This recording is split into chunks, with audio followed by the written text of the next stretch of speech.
Restons debout un petit instant, pendant que nous rendons grâce à Dieu pour ceci. Courbons la tête.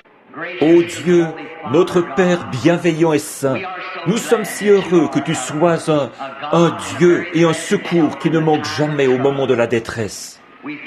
Nous te remercions pour ce que tu as fait pour nous. Nous ne savons vraiment pas comment t'exprimer à quel point, du fond du cœur, nous sommes reconnaissants de ceci et de ce que tu viens à notre secours au moment où nous sommes dans la détresse. Au fil des années, nous avons appris à te faire confiance et à te croire.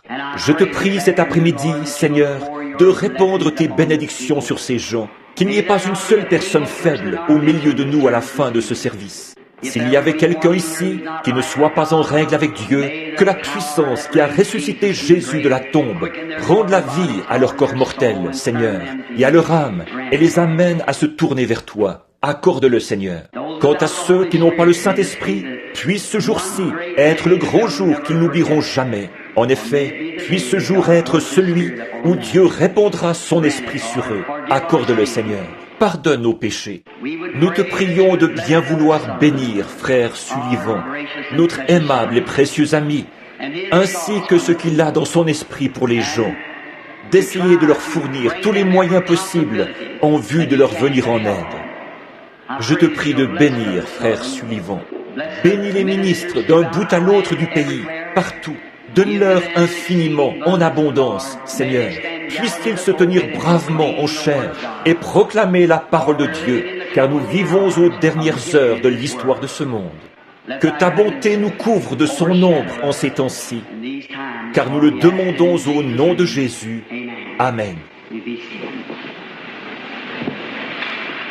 Vous pouvez vous asseoir.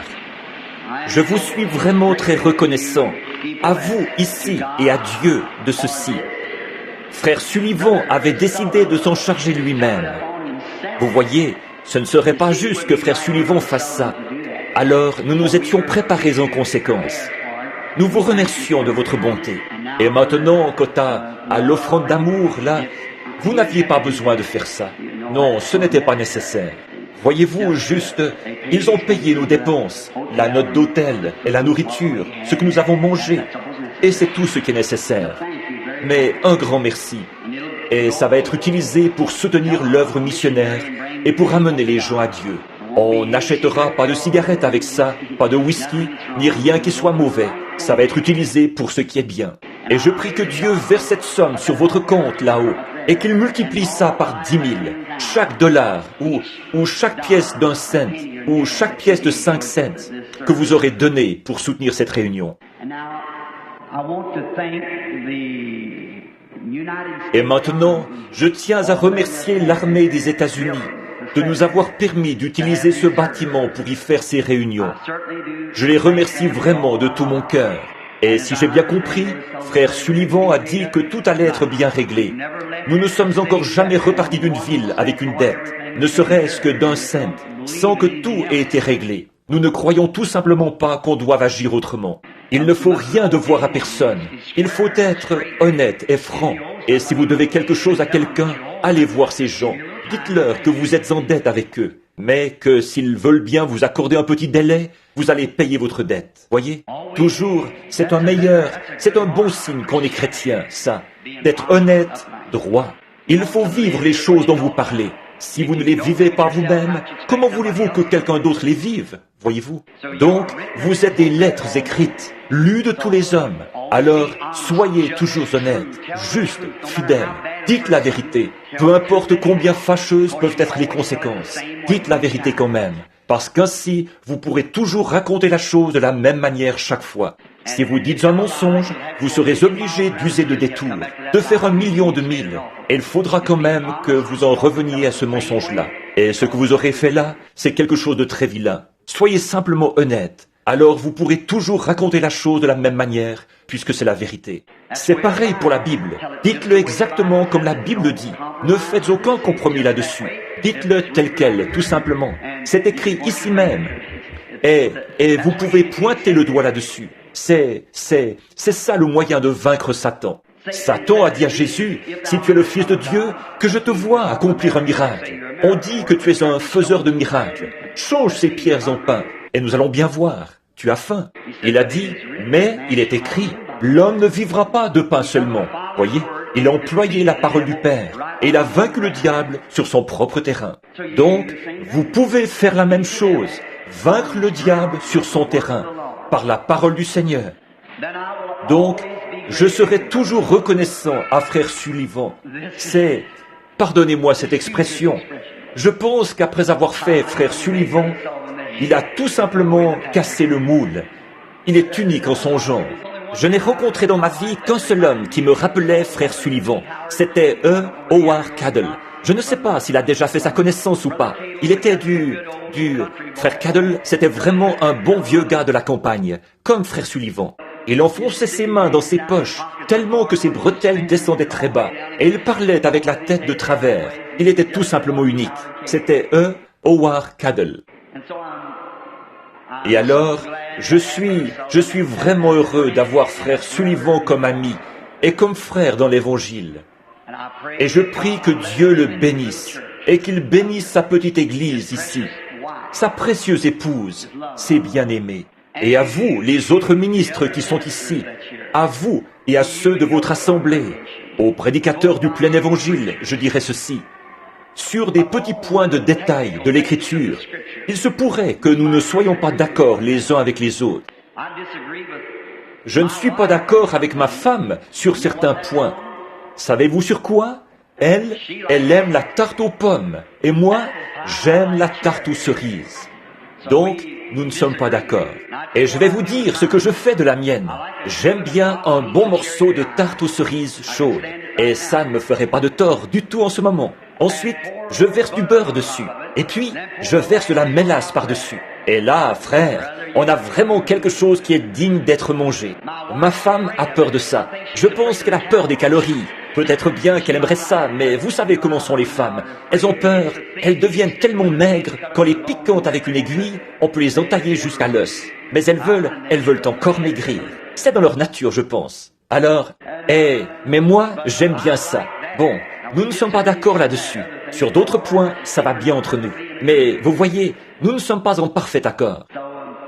Donc, nous pourrions constater la même chose, frère. Mais l'essentiel, c'est que nous mangeons de la tarte. C'est ça l'essentiel. Surtout sur le baptême du Saint-Esprit, sur la venue de Christ et sur les grandes doctrines évangéliques fondamentales de la Bible. Sur ces points-là, bien sûr, que nous marchons ensemble, la main dans la main. Comme un grand bloc de frères unis, sans barrière dénominationnelle, sans rien pour nous faire obstacle. Nous marchons en direction du calvaire, tous ensemble comme une grande armée. Si jamais je peux vous aider en quoi que ce soit, je le ferai volontiers. Et je suis sûr que vous me diriez la même chose. Et vous pouvez effectivement m'aider. Il y a une chose que vous pouvez faire, ça je le sais, c'est de prier pour moi. Que Dieu ne me laisse jamais faire fausse route. Je ne voudrais absolument pas faire fausse route. Je veux marcher droit. Je veux faire ce qui est bien. En effet, je suis conscient, comme frère Jack Moore me l'a dit une fois, il m'a dit, « Frère Branham, au jour du jugement, je ne voudrais pas être à votre place, avec toute l'expérience que vous avez. En effet, Dieu vous demandera des comptes pour beaucoup de choses. » Il a dit, parce qu'il vous a confié des millions de gens. Or, si je sais que j'aurai à me tenir là et à répondre de ces gens-là, alors quel genre d'évangile est-ce que je dois prêcher? Et avec quelle sincérité, puisque j'ai entre mes mains ceux qu'il s'est acquis par son sang. Et alors qu'il m'a donné un don sans l'ombre d'un doute, toute personne sensée saurait que ça ne peut venir que de Dieu. Et compte tenu de ça, si j'entraînais quelqu'un dans la mauvaise voie, rien que parce qu'un certain groupe dit quelque chose, Dieu me le ferait payer au jour du jugement. Mais quand j'ai eu la vision, il n'y a pas longtemps, et que j'ai entendu ces gens s'écrier, « Est-ce que vous avez eu votre brochure hier soir ?» La voix des hommes d'affaires, c'est bien. Et dans la vision, à un moment donné, on va la faire imprimer avec tous les détails, car elle n'y est pas au complet. Mais là, quand j'ai vu ça, et j'étais debout là-bas, tout comme je suis debout en ce moment, et je me voyais étendu là-bas sur le lit, et je regardais ma femme, et pourtant, j'étais debout ici en train de me regarder. Et il y avait ces gens qui étaient tout autour comme ça, Quand j'ai dit, est-ce que Paul devrait être jugé selon l'évangile qu'il a prêché? Oui, j'ai dit, j'ai prêché chaque parole exactement comme lui l'avait prêché. Et ces millions de gens se sont écriés, nous nous reposons là-dessus. C'est comme ça que je veux que ce soit. Quand je traverserai là-bas, voyez-vous, je veux que ce soit comme ça, exactement ce que Paul a dit. Je ne veux pas y ajouter quoi que ce soit, ni en retrancher quoi que ce soit. Exactement ce que la Bible dit, c'est exactement comme ça que je veux maintenir la chose, voyez-vous. Évidemment, quand on maintient cette position, alors les dénominations, de toutes parts, elles vont faire obstacle à cela. Et puis, souvent, les frères, ils pensent que je suis contre mes frères. Dieu sait que ce n'est pas ça, pourvu que lui, au moins, il sache ce qui est la vérité. Voyez? Ce n'est pas contre les frères que je suis, c'est contre le système qui nous empêche d'être des frères. Ce n'est pas la parole de Dieu qui nous empêche d'être des frères. C'est le système auquel nous adhérons qui nous empêche d'être des frères. C'est vrai? Alors, à quoi devons-nous nous en tenir? Tenez-vous à la parole, et Dieu attirera tous les hommes à elle. C'est vrai? Tenez-vous à ça. N'en faites jamais une organisation, ni une dénomination, mais gardez la chose selon Dieu et continuez simplement à avancer en gardant les yeux fixés sur le bout du chemin. Tenez ferme et Dieu accomplira le reste. Vous avez fait tant de choses pour moi et je l'apprécie. Maintenant, si je peux vous aider, soit en vous donnant un linge de prière ou quelque chose, bon, ne me demandez pas de répondre à des questions doctrinales. Parce que je n'ai aucune envie de le faire. Tellement de gens m'écrivent des questions sur le mariage et le divorce, et ainsi de suite, ce qui est un problème complexe dans l'Église. Je leur dis toujours de s'adresser, je dis, posez la question à votre pasteur. Des gens m'ont écrit des lettres ici, ils disaient, qu'en est-il de ceci, qu'en est-il de cela? Je renvoie la lettre, vous allez la recevoir. Consultez votre pasteur sur ces petits points, parce qu'après tout, c'est lui votre berger. Voyez-vous, c'est lui que Dieu a envoyé pour qu'il veille sur vous. Il se pourrait que nous ne soyons pas d'accord sur la question, et alors, ça mettrait la confusion dans votre Église. Et nous ne voulons pas ça. Non, non. Tout ce que nous voulons, c'est que vous cessiez de faire des choses qui sont condamnables, des choses qui ne sont pas selon la Bible, et que vous continuiez simplement à avancer en vous rapprochant de Dieu. Voyez? Et si on provoque des petites frictions et des choses du genre, ça perturbe l'Église, ça. Alors, j'aimerais mieux que ce soit votre pasteur qui vous parle du mariage et du divorce et de ces choses-ci et de ces choses-là, que ce soit lui qui le fasse. Lui aussi, il est le serviteur de Dieu et il a ce qu'il faut pour le faire. Vous vous souvenez du bon samaritain qui avait trouvé un homme blessé? Il l'a conduit à l'hôtellerie. Ça, c'est l'Église. Il a donné 2 deniers à l'homme qui était là, en lui disant que s'il en fallait plus, il le lui paierait à son retour. Donc, il a 2 deniers. Il est capable de vous soigner s'il est un homme de Dieu. S'il est un homme de Dieu qui se tient à la parole de Dieu, il a ce que Dieu lui a donné. L'esprit et la parole. Pas vrai? Comment est-ce que nous devons adorer? En esprit et en vérité. Et la parole est la vérité. Pas vrai? Bon, encore une fois, un grand merci. Et maintenant, je suis extrêmement fatigué. Et très fatigué cet après-midi. J'ai l'intention de ne plus jamais loger à un hôtel aussi longtemps que je vivrai. Une grande saoulerie, et toute la nuit, ça claque les portes et ça crie et les femmes... Oh, c'est bien simple, je suis resté éveillé toute la nuit, voilà tout. Et donc, j'ai l'intention de ne plus jamais descendre à un hôtel. J'irai à un motel. Je vais me procurer un camion pour pouvoir dormir dedans, sur le terrain, dehors quelque part. Je vais me procurer ça, me procurer une tente et un sac de couchage ou un endroit où je peux être seul quelque part. C'est vrai. Cette nation est tellement remplie de péchés. Ça n'a rien d'étonnant. Elle est ravagée, pourrie jusqu'à la moelle. Pas loin d'ici, ailleurs dans votre État. Ce n'est pas seulement dans cet État-ci, c'est partout. Pas loin d'ici, il y a quelques années, j'ai participé à un service religieux, ici, dans cet État, dans une grande ville. Et ce soir-là, un groupe religieux, une église orthodoxe, qui comptait des adolescents, avait fait une convention. Jamais j'ai été en Afrique, j'ai vu des pratiques vaudou et tout, et je n'ai jamais rien entendu de semblable. Et le lendemain matin, je ne peux pas tout vous raconter. Nous avons un auditoire mixte. Par terre, il y avait des actes immoraux qui s'étaient passés là. Des bouteilles de whisky partout. Et ces jeunes-là, garçons et filles, avaient passé toute la nuit ensemble dans la même chambre. Et le lendemain matin, le Saint-Père était là. Et il venait se prosterner devant lui, comme ça, au nom de Jésus-Christ. Est-ce que je suis devenu fou? Qu'est-ce qui m'arrive? Je ne peux tout simplement pas supporter ces choses-là. Ça, c'est quelque chose qui me bouleverse terriblement, de voir ces choses. Est-ce que c'est ça qui doit représenter mon Seigneur Jésus? Une partie de débauche, une soulerie, ou des objets immoraux là, dont il s'était servi, les jeunes hommes et les jeunes femmes, il y en avait par terre et dans les corbeilles à papier, et des bouteilles et... Oh, miséricorde! Est-ce qu'on peut appeler ça le christianisme? Ce n'est pas étonnant que le monde soit dans un état de péché. Eh bien, qu'est-ce que le pécheur dit quand il regarde ça? Ils étaient des milliers. Ces jeunes filles, tellement ivres qu'elles pouvaient à peine se tenir debout. Et elles ont passé la nuit dans la chambre avec ces garçons. Et ça racontait les pires cochonneries que vous ayez jamais entendues de toute votre vie. Je mettais les oreillers sur ma tête, comme ceci, pour essayer de dormir. Dans les couloirs, ivres, et ça courait partout dans les couloirs. Des gens religieux. Bon, je peux m'attendre à ça de ces gens qui sont pécheurs, comme ceux qui se donnent le nom de sportifs, là, qui jouent au bowling. Si un de mes enfants partait pour aller dans un bowling, je le chasserais du pays. Ah oui, ils appellent ça du sport. Ce n'est pas du sport. Qu'est-ce que... Si vous voulez marcher droit, mettez-vous en règle avec Dieu. C'est vrai.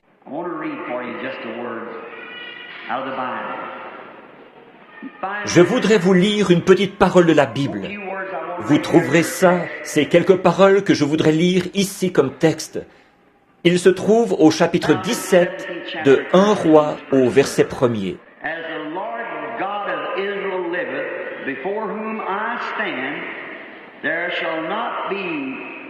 L'Éternel est vivant, le Dieu d'Israël, devant qui je me tiens. Il n'y aura ces années-ci ni rosée ni pluie, selon ma parole. 1 Roi, chapitre 1er, chapitre 17, verset 1er. Si jamais vous désiriez que je vous envoie un linge de prière, n'importe quand, vous n'avez qu'à m'écrire. Mon secrétaire est ici présent en ce moment, frère Maguire. Combien ont déjà reçu de nous un linge de prière? Levez la main. Lève-toi, frère Jim. Je voudrais qu'on voie, toi et ton épouse aussi. Voici mon secrétaire et son épouse. Ce sont eux qui travaillent, qui envoient. Voilà le jeune homme et la jeune femme qui vous envoient les linges de prière de la réunion. Tous deux sont des chrétiens consacrés. Et la voix, cette petite voix douce que vous entendez au téléphone quand vous m'appelez, c'est celle de cette jeune femme qui est assise là. Son épouse, son père, sa mère et d'autres sont ici parmi nous aujourd'hui. Et elle est bien aimée tout autour. Alors, et puis, vous connaissez mon secrétaire de mission, Monsieur Mercier, frère Léo Mercier. Il est ici quelque part. Et frère Jean Gaude. Et donc, si jamais vous désiriez que nous vous envoyions un linge de prière, ou s'il y a quoi que ce soit que nous puissions faire, priez pour vous au téléphone, tout ce que nous pouvons faire, nous le ferons.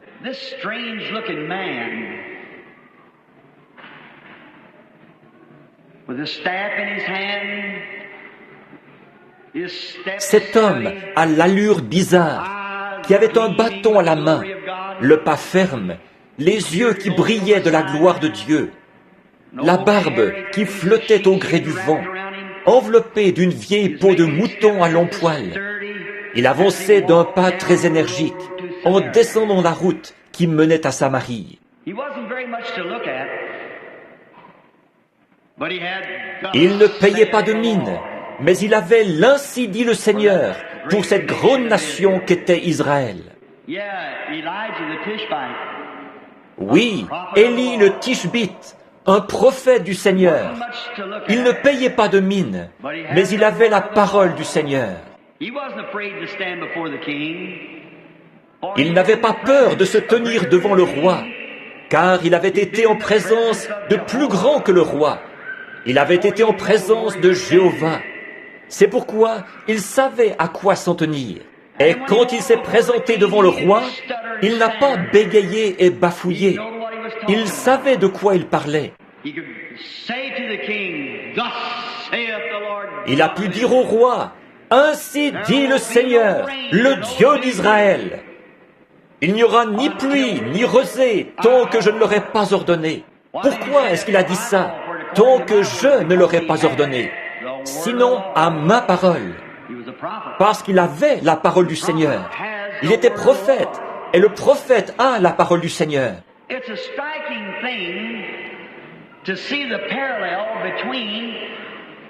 C'est frappant de voir la similitude qui existe entre l'Israël de l'Ancien Testament et l'Amérique d'aujourd'hui.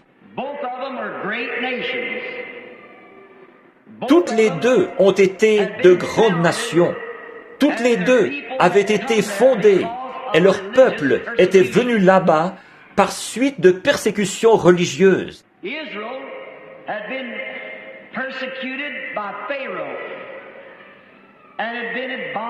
Israël avait été persécuté par Pharaon et avait été en esclavage pendant des centaines d'années, où on les avait privés du droit d'adorer le Dieu vivant et vrai, où on les avait privés de ce privilège, et ils étaient devenus des esclaves. Mais Dieu leur avait fait la promesse dans sa Bible ou dans sa parole et par ses prophètes qu'il allait leur donner un pays. Et ils étaient entrés dans ce pays. Ils avaient chassé les habitants de ce pays. Et ils avaient pris possession de leur héritage. En effet, Dieu avait fait ça dans un but.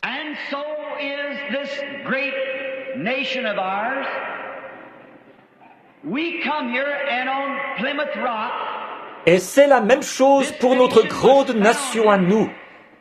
Nous sommes venus ici et au rocher de Plymouth, cette nation a été fondée sur la liberté de religion. En effet, nos ancêtres avaient fui la persécution romaine, du système de la Jézabel moderne.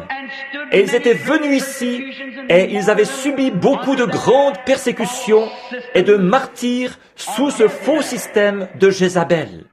Et selon la Bible, Apocalypse chapitre 13, Dieu leur avait promis une oasis et un lieu, car la femme avait été emportée au désert où elle était nourrie pendant un temps, du temps et la moitié d'un temps.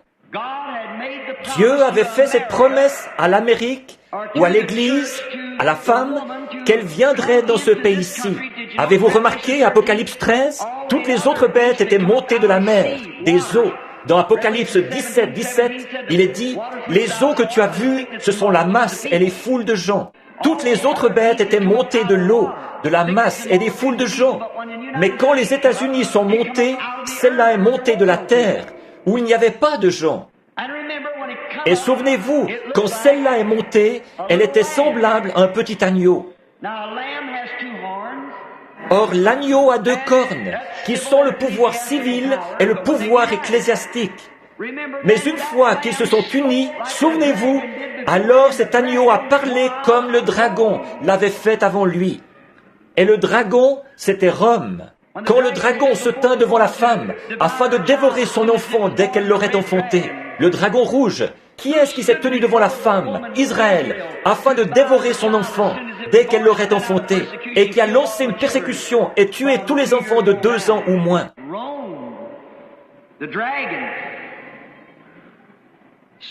Rome, le dragon, se tint devant la femme, afin de dévorer son enfant dès qu'elle l'aurait enfanté. Et alors, nous voyons que ce pays, quand il était formé, c'était un pays libre, et qui, il avait un agneau, c'est-à-dire l'agneau de Dieu.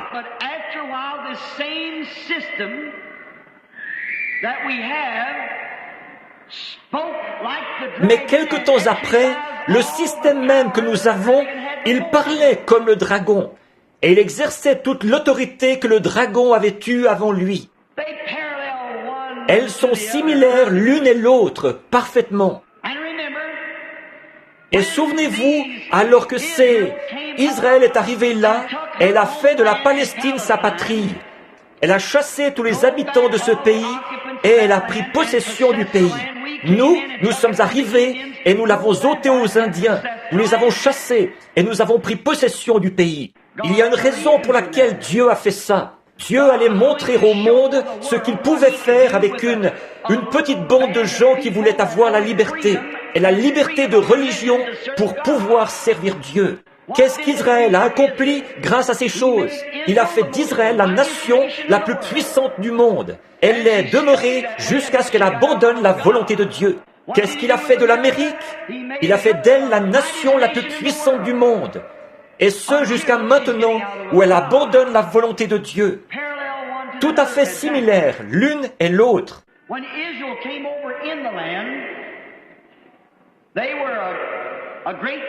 Quand Israël est entré dans le pays, ils étaient un grand peuple, parce qu'ils avaient de grands conducteurs. Ils étaient gouvernés par des hommes qui avaient la crainte de Dieu, tels que David, que le roi Salomon.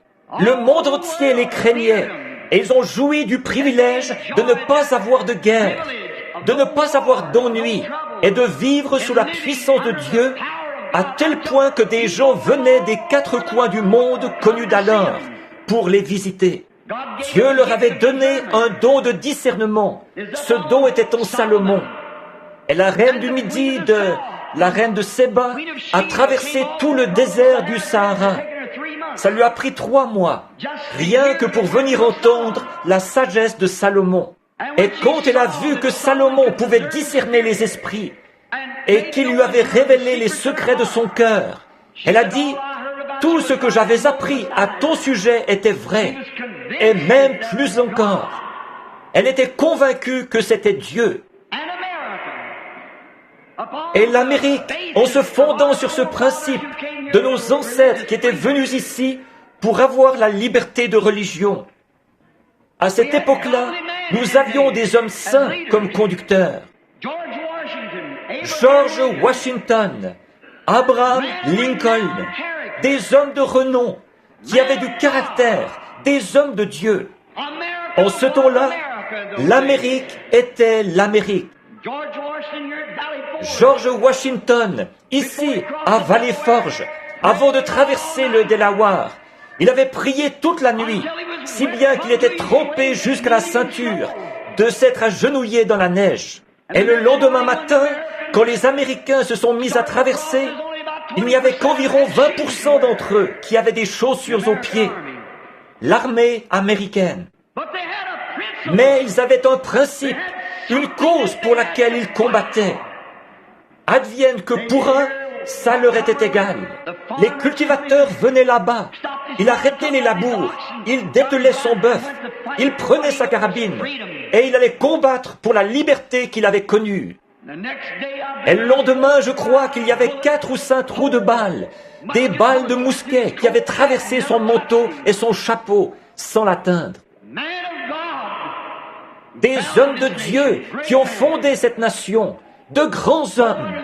Ce n'est pas étonnant qu'on ait écrit que longtemps notre pays soit éclairé de la lumière sainte de la liberté. Protège-nous par ta puissance, ô grand Dieu notre roi. Il y a quelque temps, je parlais à un vieillard à Corridon dans l'Indiana. Et il me parlait de l'époque où le Capitole se trouvait à Corridon. Et il me racontait qu'il se rendait là-bas en char à bœuf pour aller écouter le discours du gouverneur. Et lui et le gouverneur étaient les 2 seuls qui portaient un costume 2 pièces, un complet.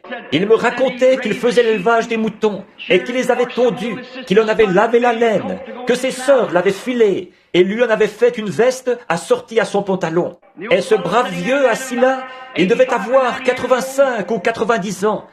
Il lissait sa barbe comme ça et il disait, « Billy, ça c'était l'époque où l'Amérique était l'Amérique. » Je regardais le brave vieux et je pensais, mon gars, beaucoup de jeunes d'aujourd'hui ne veulent pas croire ça, mais tu dis la vérité.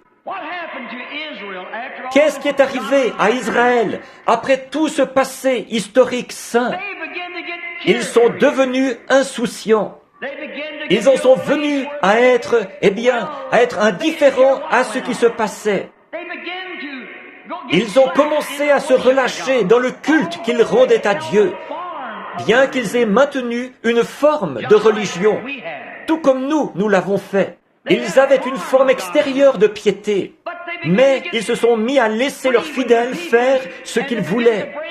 Et ils se sont mis à introduire diverses hérésies dans leur église.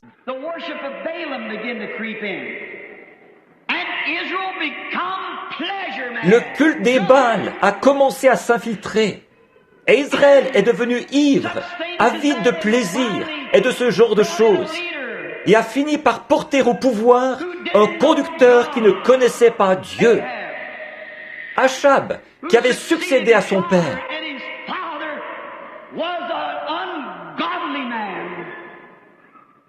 Et son père était un impie, un homme riche, mais un impie. Et il a commis tous les péchés, plus de péchés que tous ceux qui l'avaient précédé.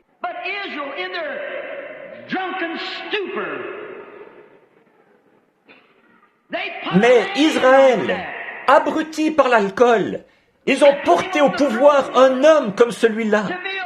Ils l'ont mis sur le trône pour qu'il règne sur eux. Ils pensaient qu'il n'y avait pas de mal à ça, tout comme beaucoup d'Américains aujourd'hui. C'est un bon politicien. Alors, qu'est-ce que ça peut faire, ça? Ça ne change rien à l'affaire, puisque c'est un bon politicien. Beaucoup d'Américains, beaucoup trop, ont vendu leurs droits d'aînesse comme Américains. Et ils disent, qu'est-ce que ça peut faire, ça? Pourvu qu'on reçoive du gouvernement quelques dollars de plus et qu'on ait de quoi vivre. Ils ont renié leurs principes à cause de leur ventre et à cause des convoitises et de la soif d'un monde rempli de péchés. Et ils ont oublié le but même pour lequel nous avons débarqué au rocher de Plymouth. Ils ont oublié notre patrimoine et sont allés trahir tout ça pour suivre la foule avide de plaisir. Ce qui est arrivé du temps d'Israël est arrivé de même aujourd'hui. L'Amérique a suivi la même voie, s'est engagée exactement dans le même sentier. Le plaisir. Au bout de quelque temps, le gouvernement donnait son appui au péché, pourvu qu'on ait une synagogue. Qu'est-ce que ça peut faire, ça? C'est exactement ce que l'Amérique a fait.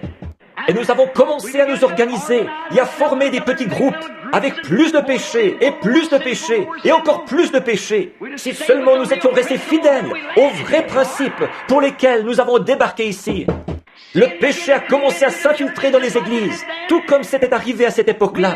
Les femmes ont commencé à se couper les cheveux, à porter des vêtements indécents, et chaque année, c'est un peu plus court.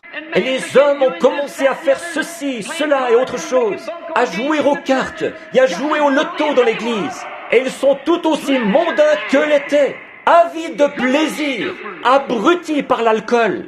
Les ministres qui sortent du séminaire avec un diplôme, et l'évêque qui dit « Mes garçons, prêchez ce que vous voudrez.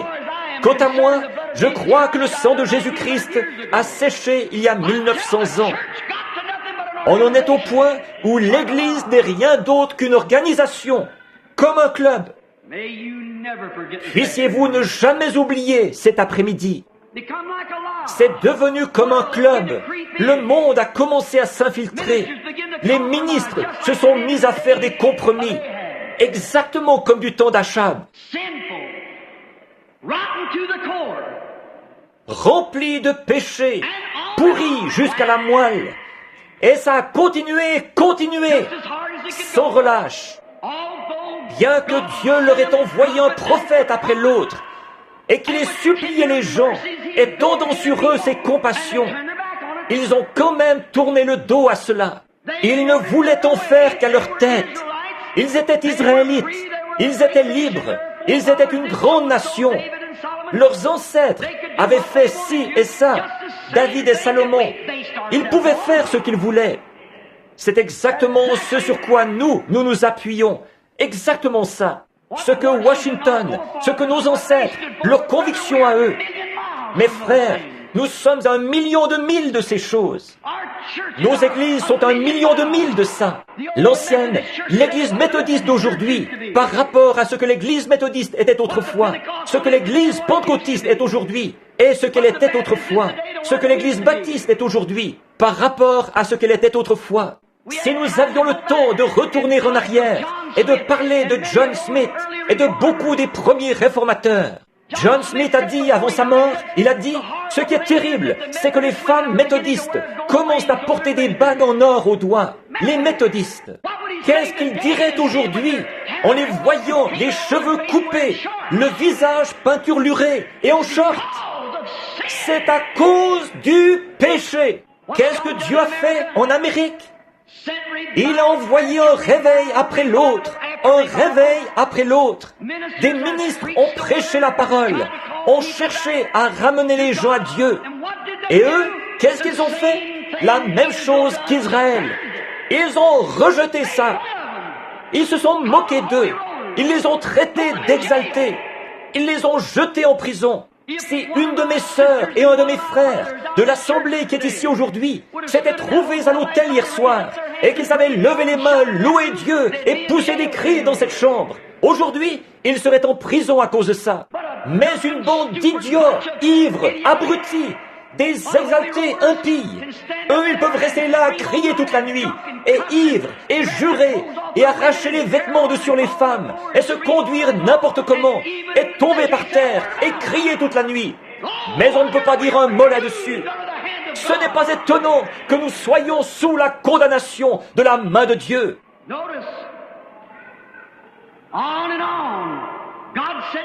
Remarquez, sans relâche, Dieu a envoyé des ministres, il a accompli des signes et des prodiges, il a démontré sa parole. Et dans la plupart des cas, beaucoup de membres modernistes du clergé ont rejeté ça et se sont moqués de chaque réveil. Par exemple, la prétendue Église de Christ et les autres, les jours des miracles sont passés. Ils font tout ce qu'ils peuvent pour bloquer ça, pour que ce petit reste de Dieu ne le reçoive pas. Ce qui est arrivé en Israël arrive de même aujourd'hui. Bien souvent, Dieu est obligé de retirer les siens de ces organisations et de ces dénominations, de les emmener dans le désert tout seuls pour leur parler. Et il aura un reste. Ne vous en faites pas pour ça. Il en a eu un à cette époque-là, il en aura un maintenant. Ils ont continué à s'enfoncer dans le péché, à patauger dans ces choses. À cause de quoi? Leur conducteur. Il n'y avait rien pour mettre le haut là à ça.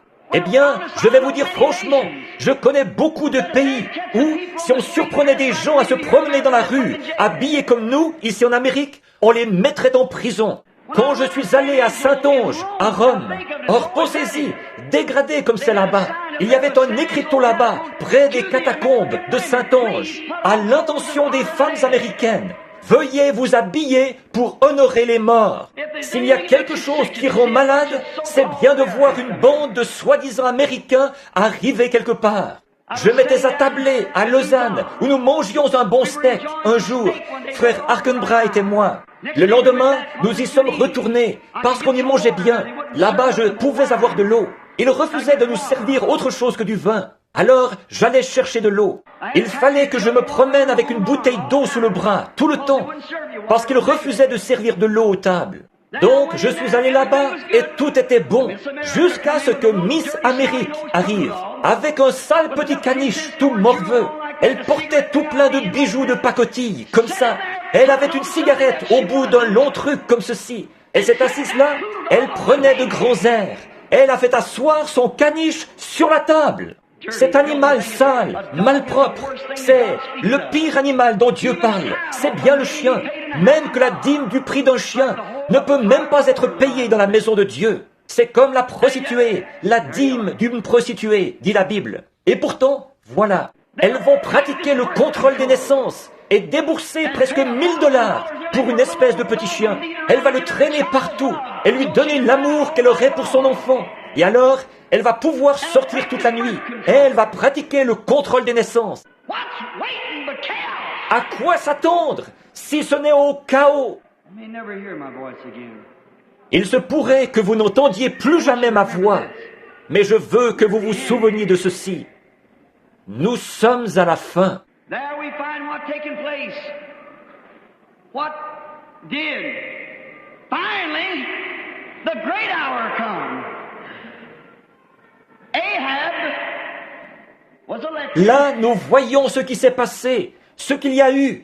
Finalement, la grande heure est arrivée.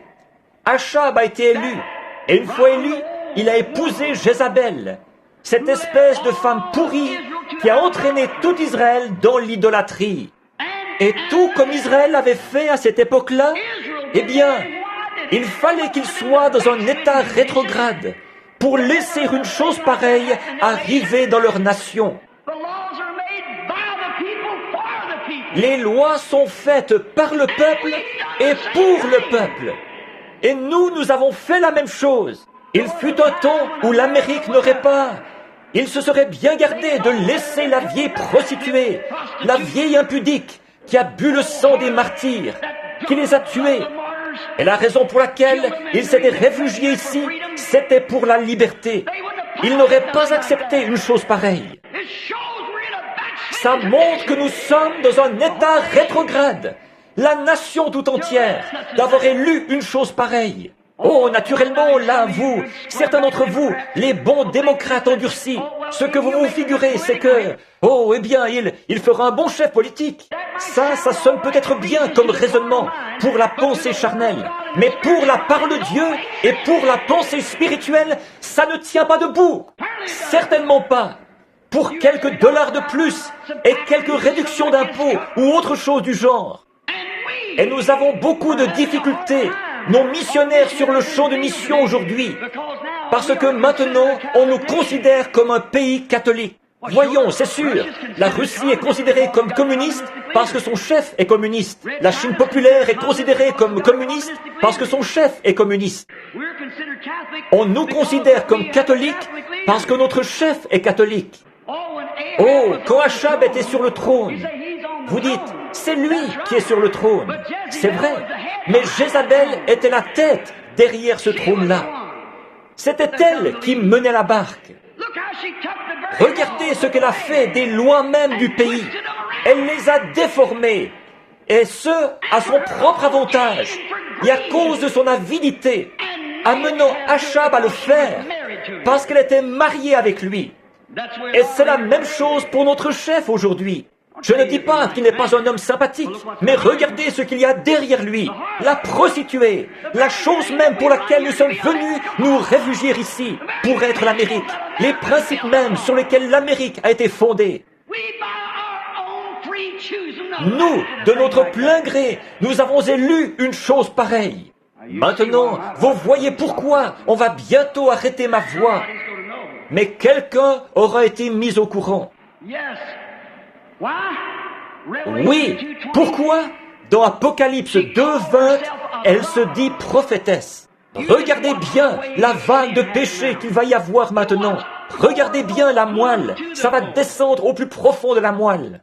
Regardez bien les modernistes, regardez bien les choses impies qui vont se produire dans les églises. Et finalement, il va y avoir une persécution. La Bible dit, ainsi dit le Seigneur. C'est certain, il va y en avoir une. Alors, qu'est-ce qui va se produire? Exactement comme à cette époque-là. Ce sera la même chose maintenant. C'était elle, la puissance derrière ça. C'était elle qui dirigeait la chose. Lisez-le. Je crois que c'est le 17, vers le chapitre 17 ou 18, quelque part par là. Vous verrez ce que Jézabel a fait. Comment elle s'y est prise avec Achab. Et lui, il ne pouvait pas dire un mot là-dessus, parce que c'était sa femme. Regardez sur quoi la nation était fondée à l'époque. Sur un Israélite rétrograde, qui avait une femme païenne derrière lui, qui se livrait au culte des Baals. Et qu'est-ce qu'elle a fait? À la fin, elle avait tout arrangé pour que ce soit tellement moderne et tellement beau. Et les gens avaient la vie tellement facile que l'Église tout entière s'y a laissé prendre. Les prédicateurs et tout. Élie n'a-t-il pas dit, « Seigneur, il ne reste plus que moi ». Et ce qui est arrivé à l'époque correspond à ce qui arrive aujourd'hui. Ils avaient tous peur de dire quoi que ce soit. N'est-ce pas tout à fait pareil aujourd'hui? Ils avaient peur d'en parler. Donc nous voyons qu'ils avaient vraiment une conduite relâchée, qu'ils se conduisaient un peu n'importe comment. Ils s'enivraient, ils faisaient toutes sortes de choses déplacées. Ils étaient avides de plaisir et tout le reste, exactement comme ça se passe aujourd'hui. Jézabel qui déformait les Écritures, qu'est-ce qu'elle? Ou les lois, comme Jézabel les déformera. Souvenez-vous, Jézabel, elle se dit prophétesse pour subjuguer le peuple. Et elle dit être la seule voix de Dieu sur terre. Elle fera croire ça à la pensée charnelle, aussi sûr que 2 et 2 font 4. On instaurera le culte d'une femme aux États-Unis, et ce sera celui de Marie. Je l'ai vu, 1931. 7 choses se sont produites. Je l'ai ici même sur papier, avec moi. J'ai écrit ça en 1931, alors que j'ai dit le président actuel, Franklin D. Roosevelt, Il entraînera le monde entier. Il contribuera à précipiter le monde dans une guerre. On n'avait pas encore eu la guerre, c'était durant la dépression. J'ai dit, de plus, et ma mère, une démocrate endurcie, elle m'a foudroyé du regard que j'ai dit ça. J'ai dit, peu m'importe qu'il soit républicain, ou qu'il soit socialiste, ou quoi qu'il soit, ceci, c'est ainsi dit le Seigneur. Et j'ai dit, et c'est ainsi qu'ils ont accordé aux femmes le droit de vote. Et quand ils ont fait ça, ils ont amené la plus grande disgrâce que cette nation ait jamais amenée. Et j'ai dit, un jour, ils vont le payer cher. Et c'est ce qu'ils ont fait à la dernière élection. Voilà ce qu'il a élu, les femmes. Et vous, les précieux gens de couleur, du Sud, regardez comment vous avez voté. Vous dites, vous ne devez pas dire ça du haut de la chair. Oh, mais si, c'est la parole de Dieu. Alors que la tache d'Abraham Lincoln, celui qui vous a libéré, est exposée là-bas, dans ce musée, sur la robe d'une femme. Et vous, vous vendez votre droit d'aînesse. Honte à vous. Et vous autres, à cause de la politique, pour la simple raison que vous êtes de bons démocrates, vous avez voté pour une chose pareille, et vous avez vendu votre droit d'aînesse, en tant qu'Américain et en tant que chrétien, pour céder ça à la prostituée, alors que c'est elle qui nous avait fait fuir vers ce pays-ci, et c'est ce qui avait fait de nous ce que nous étions. Vous voyez comment elle s'est infiltrée? Très doucement, et maintenant la voilà sur le trône. Bien sûr, le trône de la Maison Blanche. Regardez bien, déjà, avez-vous vu l'autre jour la question des écoles catholiques et des écoles protestantes? Fournir une aide financière aux écoles catholiques, mais pas aux écoles protestantes. Voyez? Oh, frère, attendez-vous à une vague de toutes sortes de choses qui vont déferler maintenant. Remarquez, et quand ils ont fait ça, regardez ce qui s'est passé. Tout ce péché qui s'accumule, ils en sont arrivés là, et ils ont entraîné la nation dans ce genre de démarche chancelante. Il y a quelques années, quand les pentecôtistes sont apparus au début, c'est ce qui a sauvé la nation, il y a quelques années. Quand Al Smith allait se présenter, l'Amérique avait fait preuve de plus de jugement à l'époque. Mais les pentecôtistes sont devenus tellement mondains, ils se sont laissés embarquer et ils ont vendu les droits qu'ils avaient en tant que chrétiens à la politique. Et ils font passer la politique avant la Bible. Oh là là! Maintenant, un petit instant, et vous allez voir à quoi tout ça va aboutir. Alors, nous voyons que ce qu'ils ont fait et les choses qu'ils ont faites, nous voyons que ça correspond parfaitement à ce qu'on a ici. Le péché partout. Jézabel est arrivée, elle a charmé tout le monde. Et remarquez, finalement, elle s'est mise à bâtir de grands temples au Baal. Pas vrai? Et les prêtres de Baal affluaient de partout pour entrer dans ce lieu. Et ils ont commencé à contaminer le pays avec le culte des Baals. Regardez comment ils s'y sont pris. Regardez comment ils se sont infiltrés très sournoisement, rien que par les choses qu'ils ont faites. Regardez où ils en sont aujourd'hui. Regardez le catholicisme qui gagne du terrain, et gagne du terrain, et gagne du terrain. Ils y entrent par des mariages. Ils brisent, là, exactement ce que Daniel avait dit qu'il ferait. Le fer et l'argile ne s'allieraient point, mais ils mélangeraient les semences les uns avec les autres. Ils briseraient. Toute protestante qui épouse un catholique doit élever ses enfants dans la foi catholique. Toutes ces choses, ils se marient, ils font des croisements comme ça, si bien qu'on en est au point où ils se sont infiltrés partout aux États-Unis. Qu'est-ce que nous allons faire en tant que missionnaires, nous qui allons au loin, pour libérer les gens, en Amérique du Sud et dans toutes les régions du monde? Tommy Osborne et les autres, nous essayons de faire sortir les gens de ce paganisme. Et ils peuvent nous montrer du doigt, nous répliquer que c'est nous qui avons élu notre chef et que c'est pareil. Qu'est-ce qui va arriver à ce monde? Ça devrait secouer toutes les personnes qui sont ici. Qu'est-ce que nous allons répondre à ça? Qu'est-ce que le missionnaire va dire quand ils disent « Vous venez ici pour nous libérer de ceci », alors que c'est justement à ça que votre propre peuple a accordé le pouvoir, a mis sur le trône? Comment est-ce que nous... Regardez en arrière, dans les pages de l'histoire. Faites un examen rétrospectif. Voyez si ce n'est pas absolument anticonstitutionnel, presque, une telle situation. Ils n'auraient pas fait ça il y a des années. Mais voyez-vous, nous avons vendu les droits que nous avions en tant que chrétiens à la politique. Et c'est comme ça que le diable s'est infiltré. Tout ce qu'il était, c'était l'homme de paille de Jézabel. Et tout ce que celui-ci sera, c'est un homme de paille, rien de plus. Il ne le fera pas lui-même, mais c'est le système qui est derrière lui qui va le pousser à ça. C'est tout à fait vrai. Pincez votre conscience, vous qui êtes chrétiens. Réveillez-vous. Il est plus tard que vous le pensez. L'état dans lequel nous sommes, l'état dans lequel eux, ils étaient, et comment ils s'étaient relâchés. Combien le cœur rempli d'amour de Dieu a dû s'écrier, pleurer, quand il a vu ces missionnaires. Il avait fait d'eux un exemple. Toutes les nations venaient de partout, parce que Dieu les avait bénis. On voyait qu'ils étaient dans l'unité, qu'ils servaient Dieu spirituellement. Et alors de penser qu'ils désiraient tant les voir retrouver leur premier amour et faire ce qui est bien. Mais ils continuaient toujours à s'éloigner et à s'éloigner et à s'éloigner jusqu'à ce que finalement Jézabel s'introduise. C'est exactement ce que nous avons fait. Nous avons dévié des principes de Christ. Quand Dieu a envoyé ses ministres d'un bout à l'autre de la nation, ceux-ci prêchaient la sainteté, les pèlerins de la sainteté, les nazaréens, les pentecôtistes. Revenez à Dieu, revenez à Dieu. Et les églises vraiment établies de longue date ont simplement ri et se sont moqués d'eux. Beaucoup de ces croyants modernistes, eh bien eux, ils condamnaient tout ce que ces hommes faisaient. Et ils déclaraient que c'était du diable. Qu'est-ce que cela a eu pour conséquence? Alors l'Église a commencé à écouter ça. La plupart des gens ont commencé à écouter. Et ça n'a pas tardé. Si les catholiques peuvent porter ce genre de choses, les protestantes aussi. Si l'Église catholique peut faire ceci, l'Église protestante aussi. Et si les méthodistes le peuvent, alors qu'en est-il des baptistes? Et si les baptistes le peuvent, alors qu'en est-il des pentecôtistes?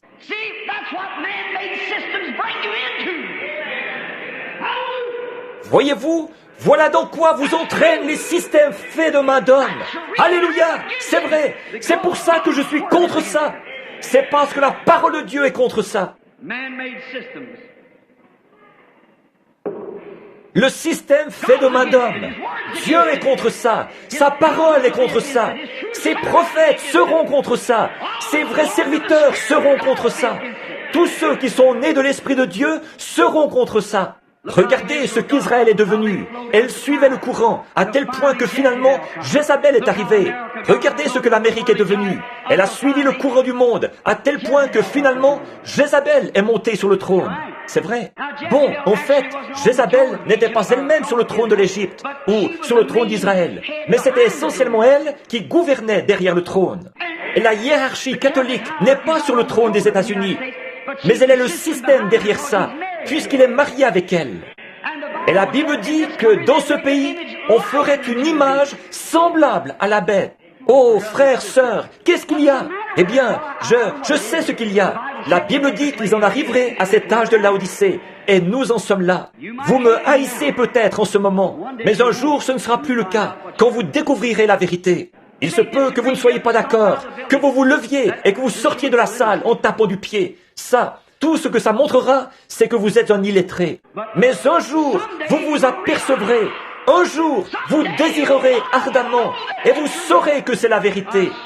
Je le dis au nom du Seigneur. Je m'expose comme cible, ce qui va finir par m'envoyer à la tombe. Je serai un témoin jusqu'à ma mort, si Dieu me vient en aide. C'est vrai. Nous voici dans l'état où nous sommes aujourd'hui. Toutes ces choses qui suivent leur cours, comme ça. En Israël, la façon dont Achab se conduisait, l'homme de paille de Jézabel, parce qu'il était marié avec elle. En Amérique, notre chef, comment est-ce que... Étiez-vous au courant que notre chef était un homme riche? Combien savent ça? Un multimillionnaire. Quelqu'un m'a dit que dans un magazine ou à une émission de radio ou de télévision ou quelque chose comme ça, que Jack Benny ou quelqu'un avait fait, je crois que c'était Ernie Ford. Quelqu'un disait que son père l'avait aidé à obtenir 2 États qui ne lui appartenaient pas. C'est que pratiquement tous les autres lui appartiennent. Comment a-t-il eu ça? Comment a-t-il eu cet argent? Par le trafic du whisky et de l'alcool. C'est pour ça qu'il a réduit les taxes sur le whisky et ce genre de choses. C'est ce qui a fait de lui un homme riche. La chose même qui a damné notre nation, la chose même qui a corrompu la pensée des gens de chez nous, la chose à cause de laquelle nos garçons sont devenus des ivrognes et nos filles sont devenues des prostituées, c'est l'argent de ça qui a fait de lui un homme riche. La chose même, ce vieux système de Jézabel, la chose même qui a persécuté les gens de chez nous, la chose même qui les avait forcés à fuir, le romanisme, qui les avait brûlés, qui les avait écartelés et qui leur avait fait subir toutes sortes de choses, le même sang des martyrs, c'est ce que dit la Bible, est en elle. Les voilà mariés ensemble. Et nous, les Américains, nous continuons à avancer en chancelant. Oh, eh bien, on a quelques dollars de plus, et on se paye du bon temps. On est mieux que tous les autres pays. Mes frères, un instant, attendez seulement. Maintenant, rapportons textuellement pendant les quelques minutes qui vont suivre. Voyons ce qui s'est passé. Les prédicateurs ont suivi, ils ont courbé les chines devant eux, ils marchaient avec eux. Tout le système d'Israël marchait avec Jézabel, la main dans la main. Ils avaient une forme extérieure, ça oui. La Bible ne nous dit-elle pas que dans les derniers jours, nous aurions une forme extérieure de piété?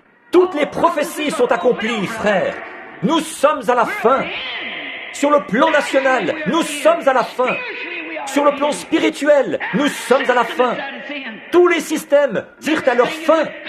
La prochaine chose, c'est la venue du Seigneur et l'enlèvement de l'Église. Dieu a envoyé tous les signes, tous les prodiges. Il a fait tout ce qu'il a pu pour essayer d'attirer les gens.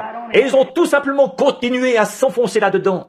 Considérez cette ville-ci, considérez cette région-ci, où il y a des dizaines de centaines et des centaines de pentecôtistes. Mais parce que nous nous tenons à la vérité, eux, où est-ce qu'ils sont cet après-midi? C'est parce que quelqu'un leur a dit de ne pas collaborer à la réunion. Minables, vous êtes délibérément. Que Dieu soit miséricordieux envers vous, c'est tout ce que je peux dire. Alors que vous, qui êtes chrétiens, vous n'avez pas plus de colonne vertébrale que ça.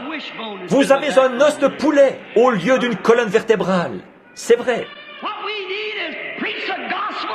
Ce qu'il nous faut, c'est de prêcher un évangile qui a des dents, qui va tailler la chose en pièces. Vous avez suivi exactement la même voie que les autres. Et après, vous vous demandez pourquoi nous protestons contre ces choses. Après, voyez-vous, on se fait snobber. Je m'attends à ça, forcément.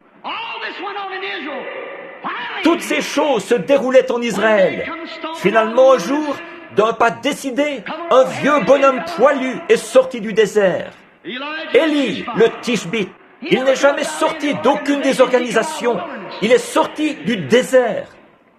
Il n'avait rien à faire avec elle. C'était un prophète du Seigneur. Frère, il a secoué ce royaume de Jézabel comme un prunier. Les gens le haïssaient. Il n'a reçu aucune collaboration. Ça, je vous le garantis. La Bible dit aucune. Bien sûr, c'est Jézabel au visage peinturluré.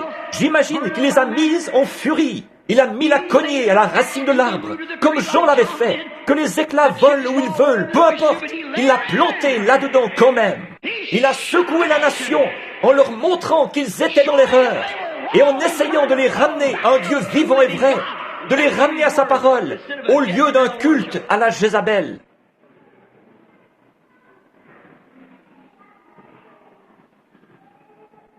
Qu'est-ce qu'ils ont fait? Est-ce qu'ils l'ont reçu? Ils l'ont haï.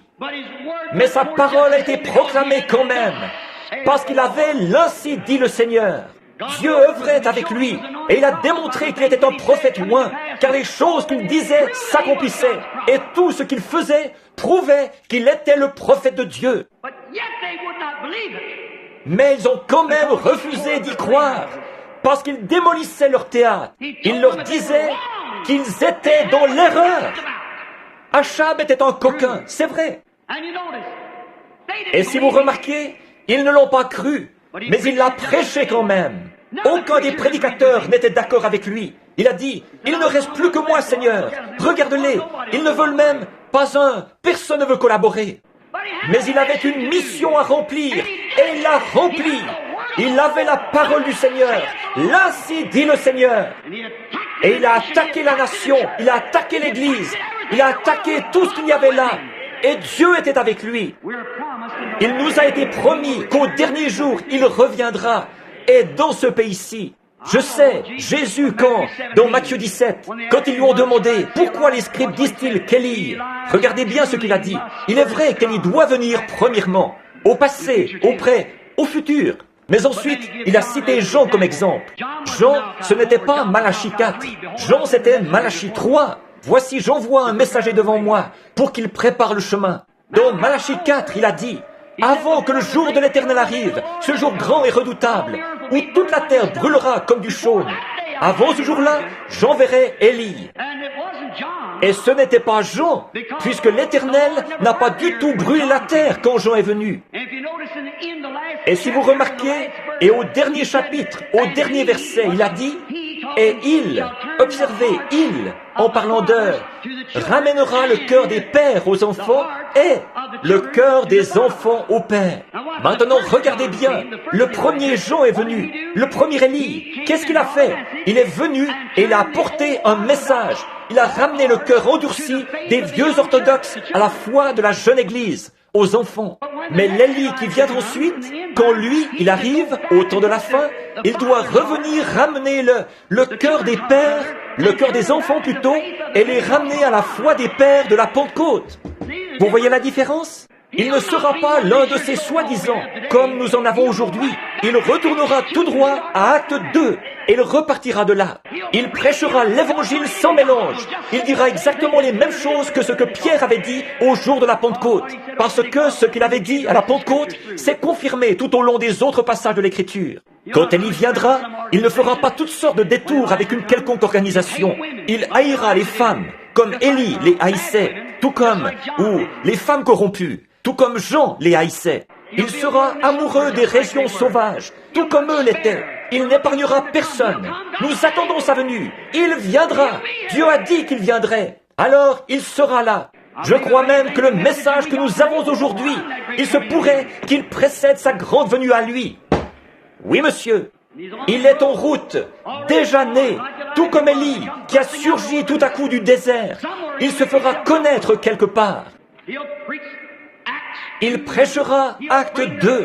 Il ramènera la foi des vieux pères de la Pentecôte, tout droit, la foi des enfants de la Pentecôte, tout droit la foi des pères de la Pentecôte. Il retournera tout droit à Acte 2, à Acte 2, 38, et ainsi de suite, d'un bout à l'autre. Il apportera le vrai évangile sans mélange. Il n'aura rien à faire avec Jézabel et son système. Il sera un serviteur de Dieu. Assurément qu'il le sera. La Bible a dit qu'il viendrait. Il prophétisera et fera éclater son message en plein visage de ces Jézabel, exactement comme Élie l'avait fait au début, dans le cas d'Israël.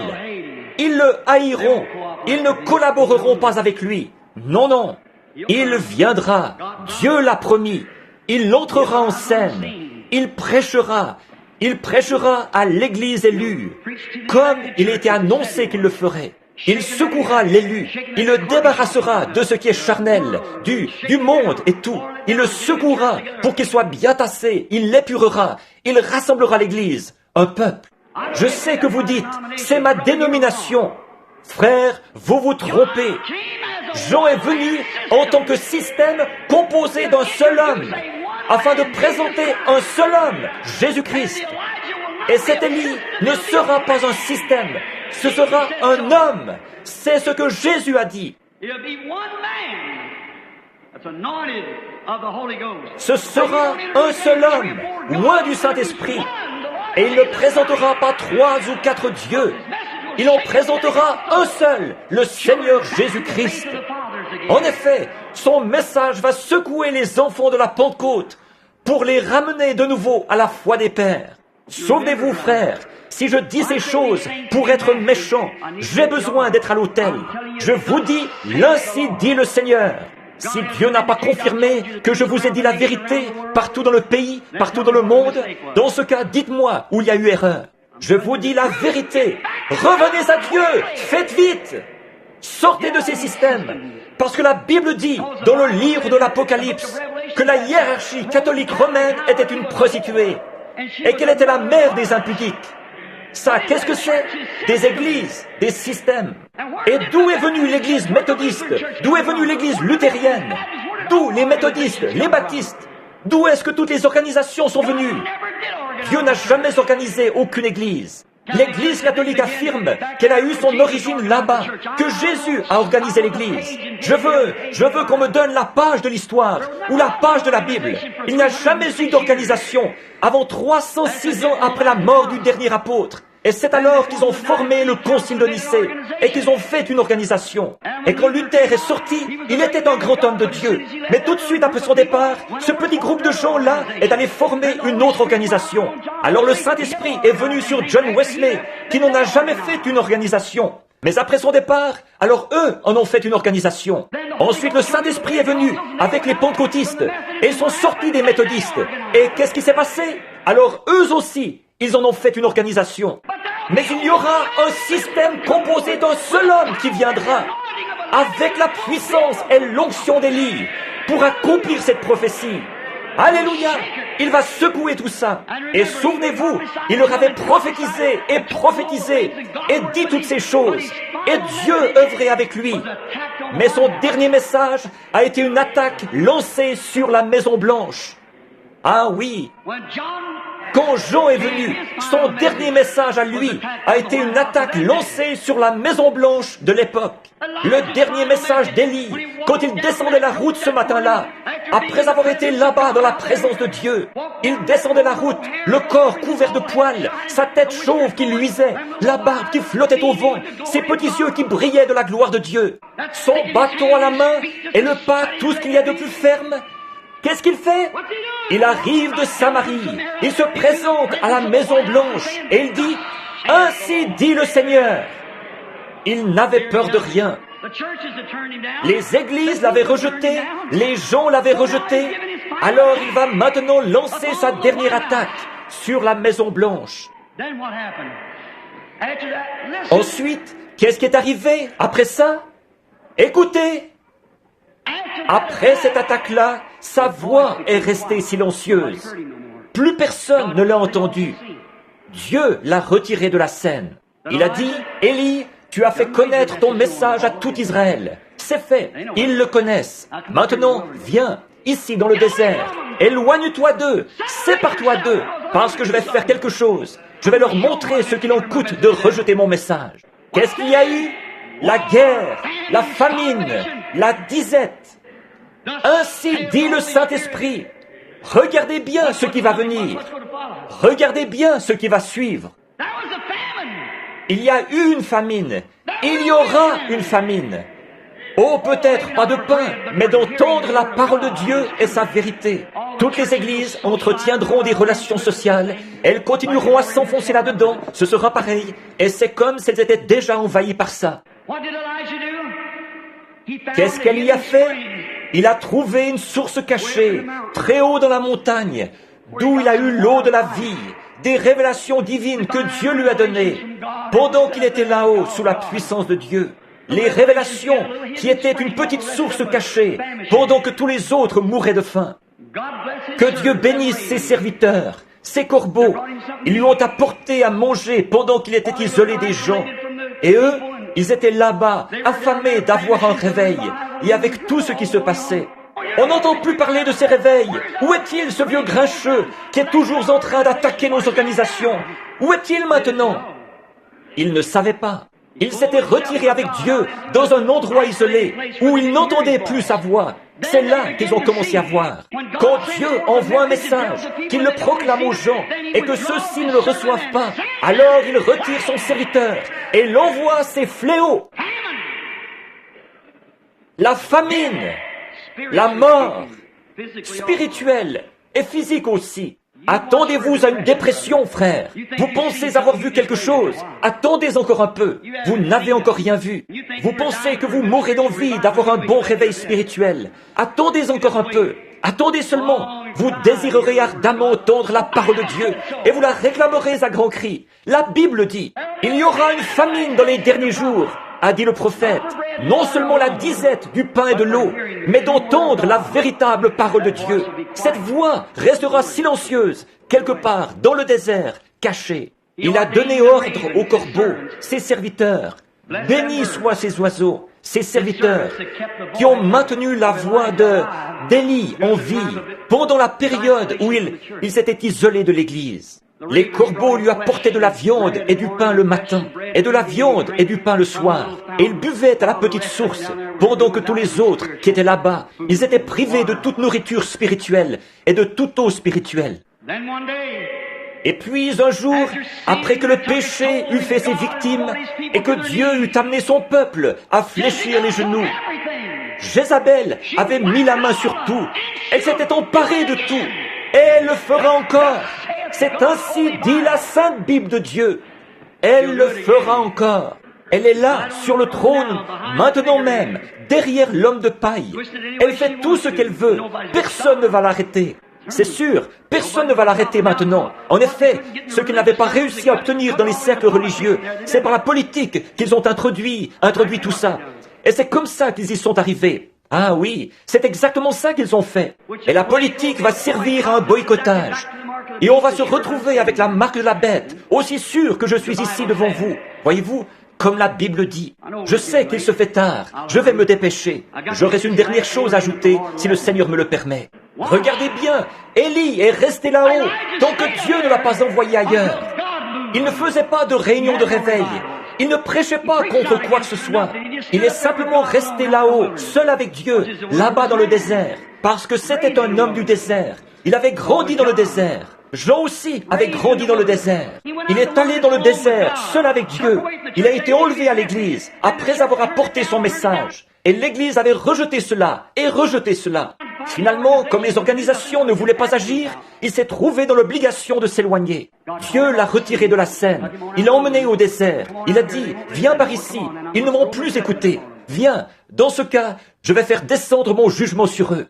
Oh oui, il sera ici un de ces jours. Ouvrez bien l'œil. Alors, après les jours de sa prophétie, qu'est-ce qui s'est passé? L'Église dépérissait. La grande terreur de Jézabel, qui se les était tous appropriés. Elle les a tous engloutis. Elle se les était appropriés. Elle a construit des idoles et tout le reste. Mais un jour, de nouveau, Dieu l'a fait sortir de là. Le voilà qui sort. Écoutez bien maintenant, et ne vous fâchez pas contre moi. Ce que je suis en train de dire, c'est ainsi dit le Seigneur. Quand il en est sorti, qu'est-ce que Dieu a fait? Il l'a envoyé vers une veuve. Elle, dans le passé, un homme avait eu autorité sur sa tête, mais il a fallu la mort pour qu'elle soit libérée, et qu'alors elle puisse croire la parole du prophète. Avez-vous remarqué ça? Elle avait eu un mari qui la conduisait par-ci, par-là, dans l'une des écoles de là-bas.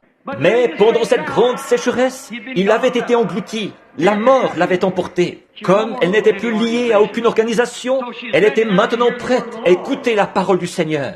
Une femme, ce qui signifie l'Église. Une veuve dont le mari, l'organisation était mort.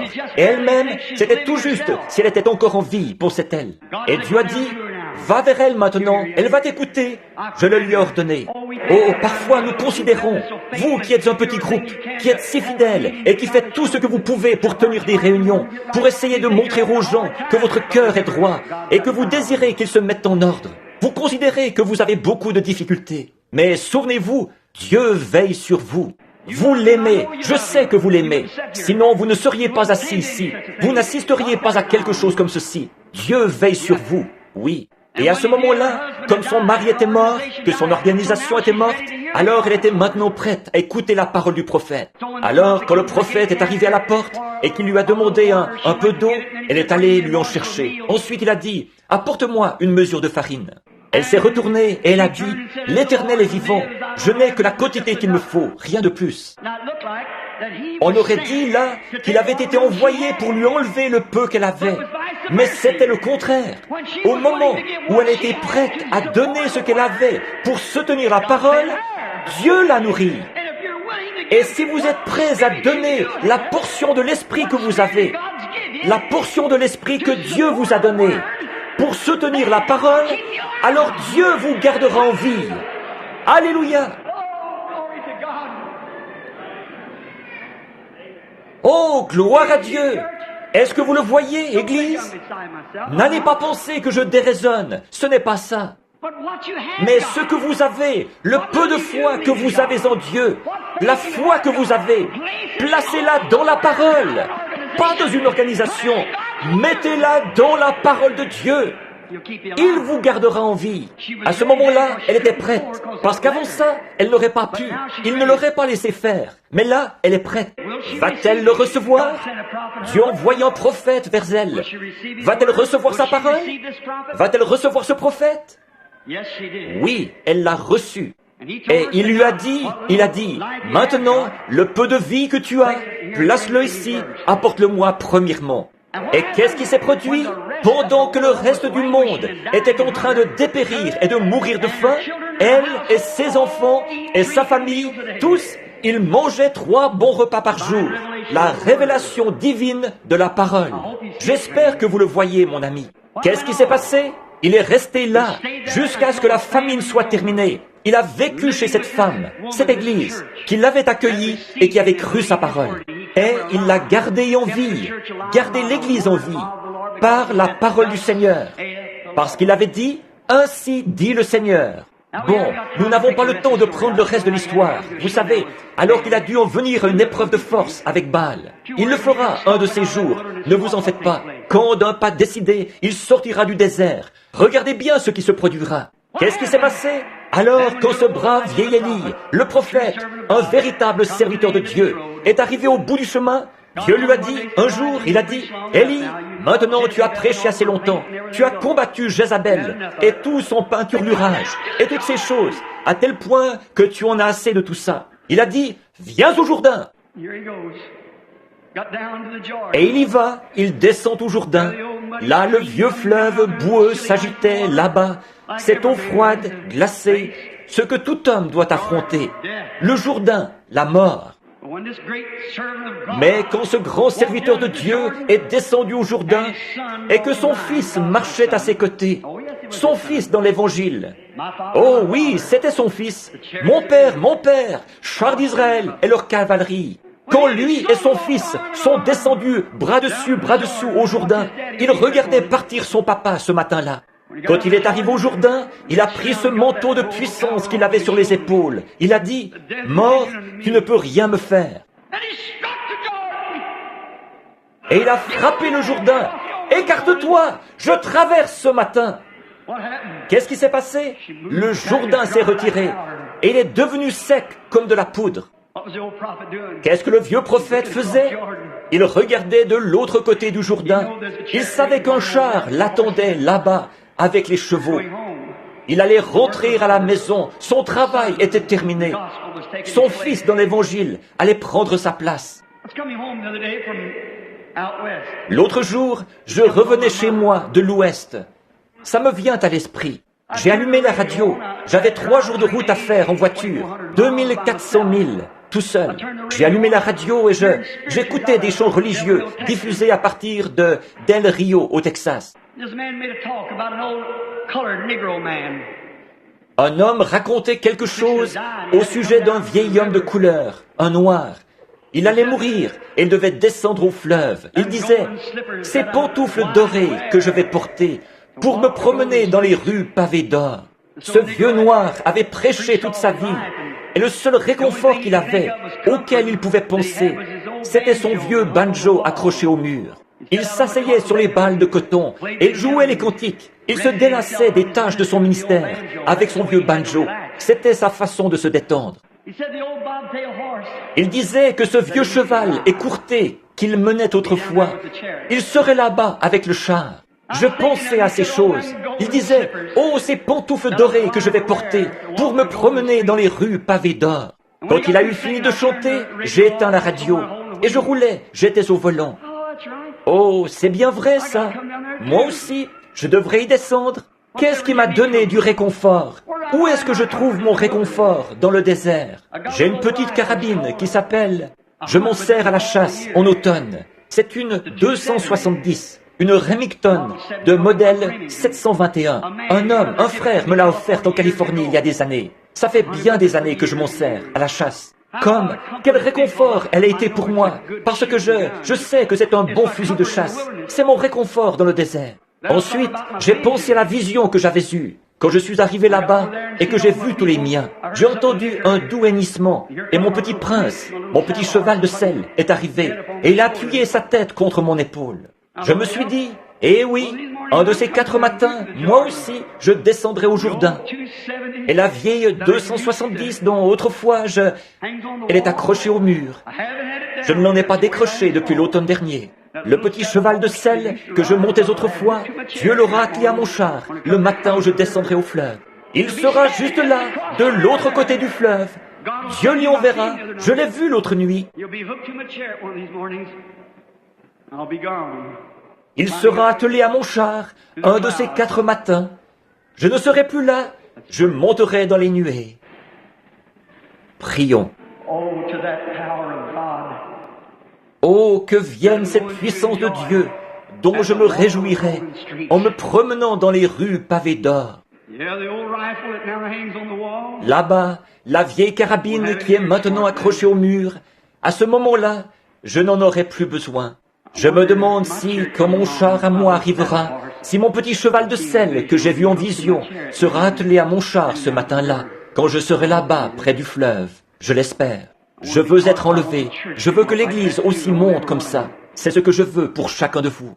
Voudriez-vous en être sûr au moment où vous descendrez au Jourdain?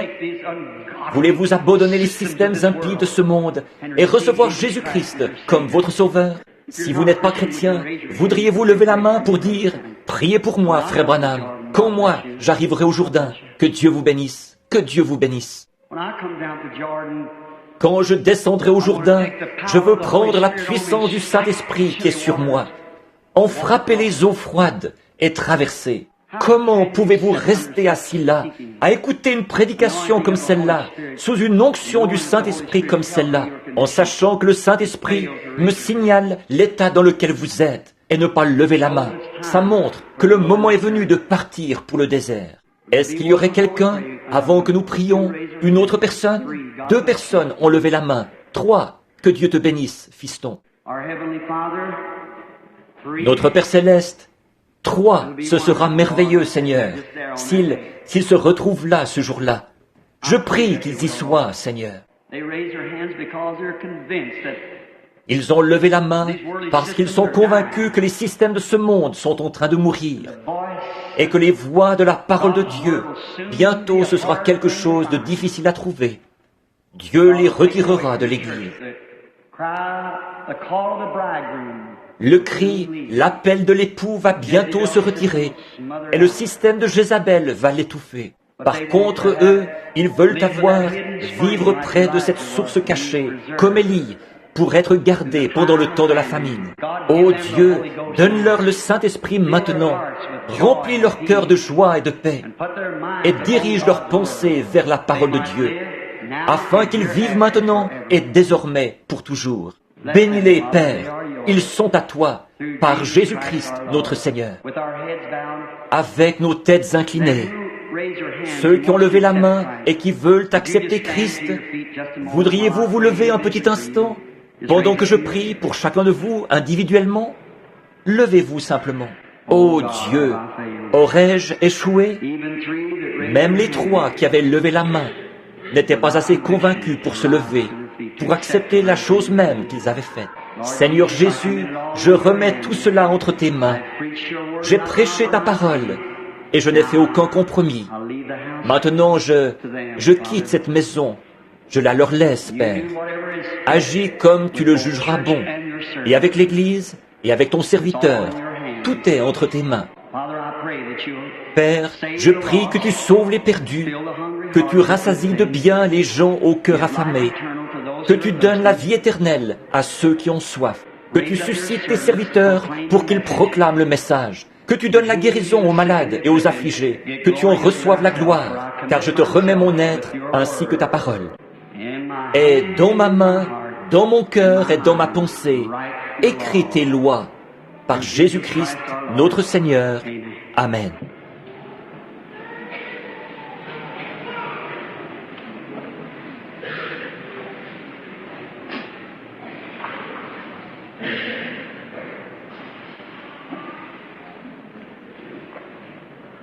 When I come to the river at the ending of days. I don't want to sing that. Quand j'arriverai au fleuve à la fin du jour, Je ne chanterai pas ça. There'll be somebody. Que semble-t-il? Tous mes amis auront disparu. Quelqu'un m'attendra pour me montrer le chemin. Je n'aurai pas à traverser le Jourdain tout seul. Tu as distribué des cartes de prière, Bill? J'ai le cœur gros. Qu'est-ce que tu as distribué aujourd'hui? Les B? Tu as distribué des A aussi, n'est-ce pas? Très bien, on va les appeler. Les B en premier, de 1 à... La carte de prière B numéro 1. Nous allons prier pour vos maladies. B numéro 1, qui a celle-là? La carte de prière B numéro 1. Quelqu'un là-bas, tout au fond? Venez, madame. B numéro 2, levez la main. Cette dame-là? Numéro 3, B numéro 3. Pourriez-vous, s'il vous plaît, lever la main pour que je vois où c'est? 3. Numéro 4, B numéro 4. B numéro 5. Pourriez-vous, s'il vous plaît, lever la main? B numéro 5. Cet homme-là? Très bien. 6, 7, 8, 9, 10, 11, 12, 13, 14, 15. Bon, tenez, finalement, que tous les B se lèvent à ce moment-là, ce sera réglé. Tous les missionnaires qui œuvrent sur le champ de travail, où qu'ils soient. Toutes les cartes de prière B, levez-vous et venez vous placer par ordre de numéro. Bon, les suivantes, c'était quoi? Les A? Qui a la carte de prière A? 1. A1, où est-elle? Sûrement qu'elle est ici. A1. Ça fait 2 jours, ou plutôt 3 jours maintenant, qu'on en distribue. Alors il se pourrait que les gens ne soient pas ici. Tous ceux qui ont les cartes de prière A, maintenant, mettez-vous en file par ici. Allez vous placer contre le mur, là-bas, avec respect. Je voudrais parler à ceux d'entre vous qui n'ont pas de carte de prière pendant un instant, avant de commencer la ligne.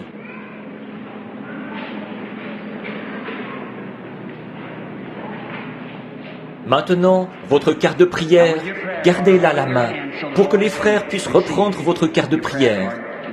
Vous avez attendu, vous êtes venu tôt dans la soirée, chercher votre carte de prière. Alors vous avez le droit de venir dans la ligne.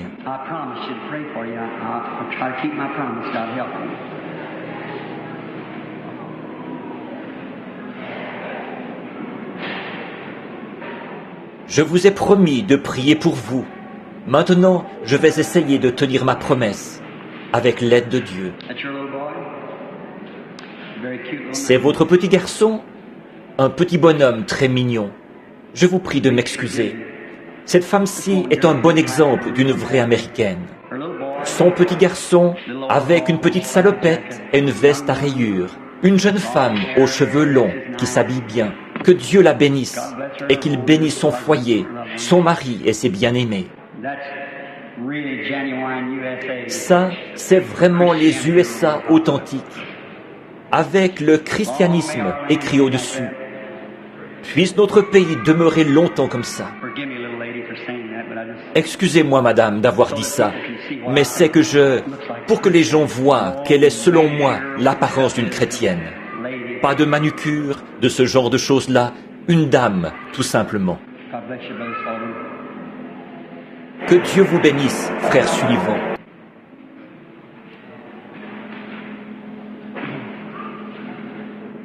Le grand médecin, si vous le voulez bien. The great physician now is near, the sympathizing King. You believe in him? You believe that he is the great physician? Croyez-vous en lui? Croyez-vous qu'il est le grand médecin? Now, just be reverent just a moment. Maintenant, soyez respectueux un petit instant. Il nous reste encore un peu de temps. J'ai abrégé le message un tout petit peu. Mais j'espère que vous avez saisi ce que j'ai voulu exprimer.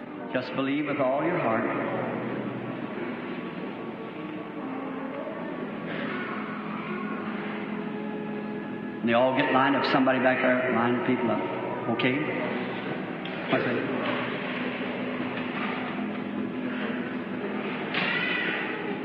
Croyez seulement de tout votre cœur. Ils se mettent tous en file, que quelqu'un là-bas aligne les gens sur une file.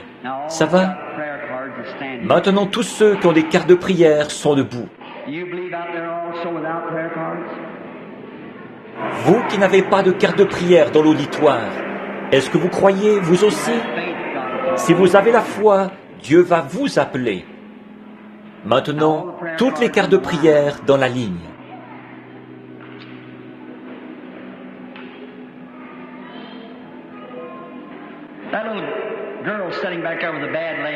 La petite fille assise là-bas, qui a une jambe malade, ici sur... Est-ce que tu crois que Dieu va la guérir? Si oui, aie seulement la foi, et Dieu te l'accordera.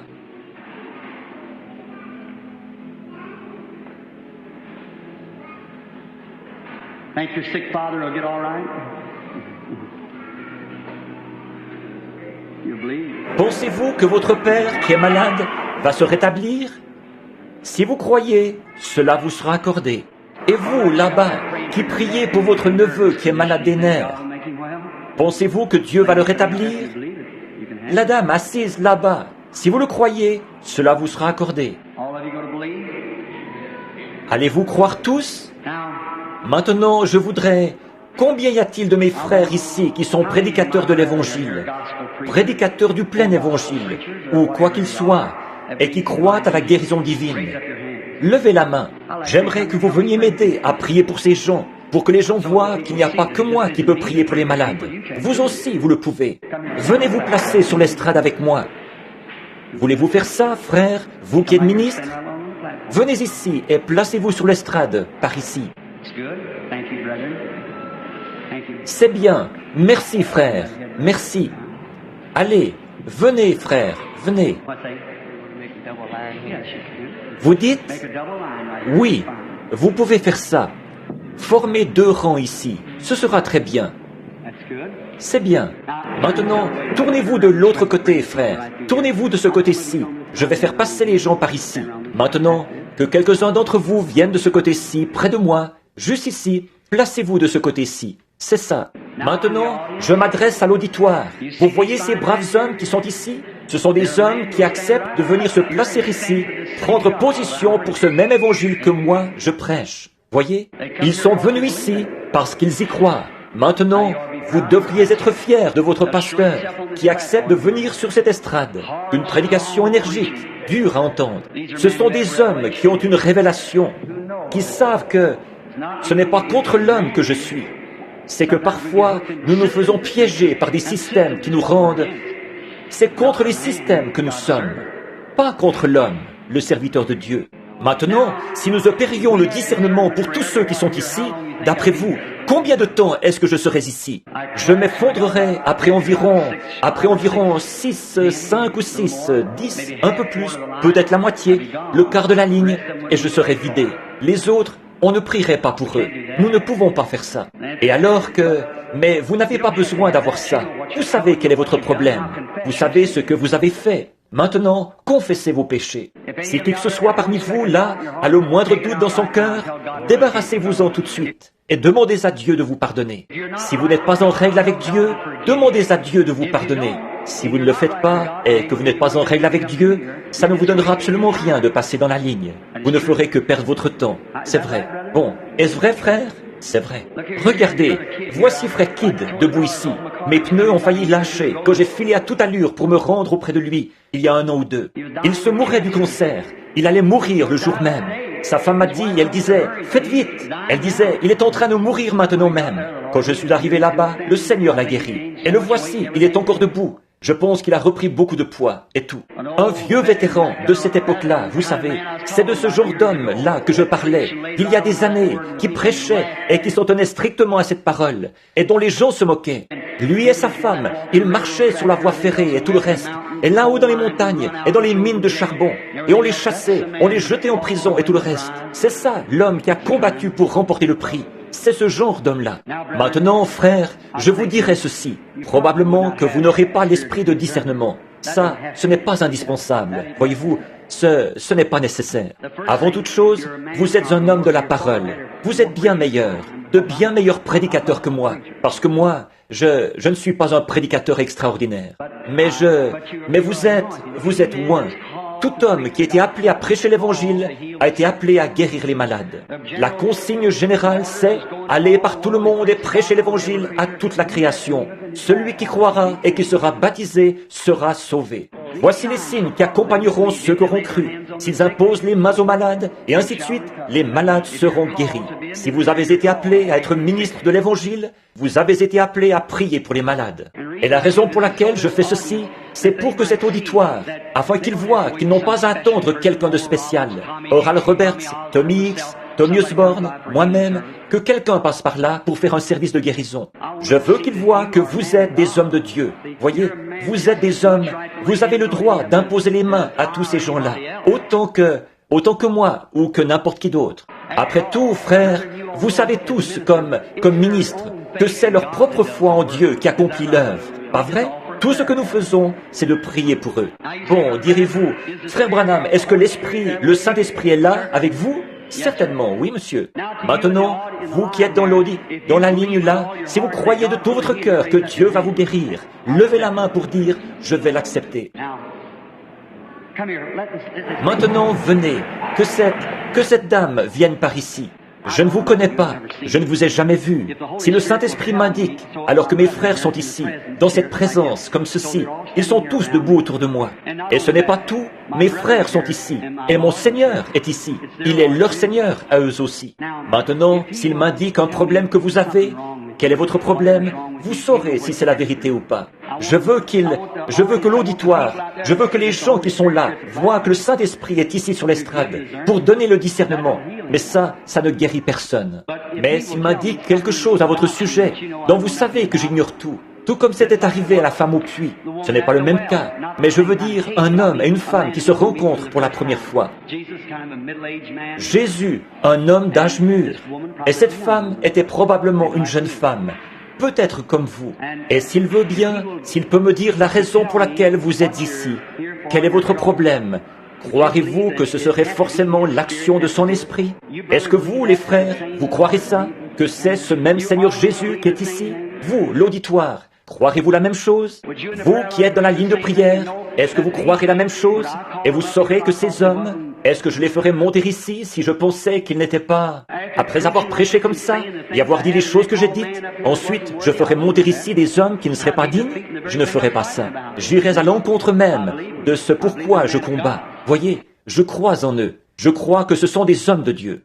Maintenant, voyez si le Saint-Esprit est tout près. Je veux simplement parler avec vous. J'essaye. Vous dites, qu'est-ce que vous faites, frère Branham? La même chose que ce que Jésus avait fait avec cette femme-là. Il lui avait dit, apporte-moi à boire. Il voulait simplement lui parler pendant un instant pour découvrir quel était son problème. Votre problème, c'est la nervosité. C'est de ça que vous souffrez. Si c'est exact, levez la main. Or, ça ne se voit pas du tout, n'est-ce pas, frère? Pas du tout. Mais c'est ça son problème. Il y a longtemps qu'elle est comme ça. Vous vous faites toujours du mauvais sang, en anticipant des choses, et tout. C'est vrai, c'est votre tempérament. Vous êtes tout simplement faite comme ça. Vous êtes nerveuse. Vous vous imaginez toujours qu'il va arriver quelque chose, et ça n'arrive pas. Parfois, le diable vous dit qu'il n'y a rien de vrai là-dedans, que vous êtes rétrograde, que vous avez franchi la ligne. Je ne lis pas dans votre pensée, mais je lis ce que, en ce moment, je sais de quoi il vous a parlé, parce que je vois ce qui a traversé votre esprit. Or, Jésus connaissait leurs pensées, pas vrai? Eh bien, c'est ce qui vient de se passer à l'instant même, pas vrai? Tenez, je vais vous dire quelque chose, pour que vous sachiez. En fait, vous vous teniez ici pour une autre personne. C'est exact, c'est ça qu'il y a, voyez-vous. Jusque-là, vous n'aviez pas vraiment saisi. Maintenant, si le Seigneur me révèle la raison pour laquelle vous vous tenez ici, pour cette autre personne, croirez-vous que je suis son prophète? C'est pour votre mère. Croyez-vous que Dieu peut me dire quel est son problème? Eh bien, elle souffre du cœur. Elle fait de l'hypertension. Elle a des calculs biliaires, des complications. C'est exact, n'est-ce pas? Voyez? Or ça, c'est le Saint-Esprit, n'est-ce pas? Alors, il y a quelque chose ici, sur moi et sur ses frères. Voyez? Quelque chose qui est ici maintenant, le Saint-Esprit. Maintenant, croyez, vous, pendant que nous ferons défiler la ligne. Courbons tous la tête, pendant que nous prions pour ces gens. Notre Père Céleste, nous allons imposer les mains à ces gens, et je prie pour eux en ce moment. Voici tes serviteurs royaux qui se tiennent ici, et nous allons tous imposer les mains aux malades, parce que tu nous as dit de le faire. Nous allons le faire au nom de Jésus-Christ. Que les gens ne passent pas dans la ligne d'une manière nonchalante, mais qu'ils en ressortent guéris, par le nom de Jésus-Christ. Amen. The Lord bless you. Now walk right closer. In the name of the Lord Jesus. Que le Seigneur vous bénisse. Maintenant, approchez-vous tout simplement. Au nom du Seigneur Jésus, guéris. Au nom du Seigneur Jésus, guéris mon frère. Au nom du Seigneur Jésus, guéris ma sœur. Bon, un petit instant, voyez-vous, frères, sœurs, comment se fait-il que vous vous réjouissiez quand cette femme, dont il y a eu le discernement, mais quand les autres passent dans la ligne, il n'y a aucune réaction. Les gens passent dans la ligne, eh bien, il n'y a pas eu de discernement pour moi, eh bien, alors je n'ai rien reçu. Ça n'a aucun rapport, ça. Il est ici, quand même, voyez? Quand vous passez ici dans la ligne, venez avec vos mains levées en disant « Merci Seigneur Jésus, je t'accepte comme mon guérisseur. » Et je vais repartir en ayant reçu cela tout simplement. L'un de ces hommes-là va me baptiser. Je vais descendre tout de suite dans le bassin rempli d'eau, me faire baptiser, et ressortir de là en sachant que tu as promis que je recevrai le Saint-Esprit. Voyez-vous ça? Le discernement est encore ici. C'est encore ici, exactement comme... Tenez, lequel est-ce? Cet homme-ci, je vous suis inconnu, n'est-ce pas, monsieur? Je ne vous connais pas. Est-ce que, si Dieu me dit quel est votre problème, est-ce que vous croirez que je suis son prophète, son serviteur? Vous le croirez de tout votre cœur? Très bien, monsieur. Merci, monsieur. Voilà un très bon esprit. C'est très bien, ça. Après tout, vous vous tenez ici pour quelqu'un d'autre. C'est exact. C'est votre petit-fils. Il a la polio. Il est tombé l'autre jour. Il s'est cassé la jambe. C'est ainsi dit le Seigneur. Est-ce exact? C'est exact. Allez et croyez maintenant, et il se rétablira. Maintenant, venez avec la foi, tout le monde là, venez simplement.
Il vous soutiendra, petits enfants de Dieu, infirmes, aveugles, déformés. Ministres de l'Évangile, vous savez que nous n'avons pas le pouvoir de guérir qui que ce soit.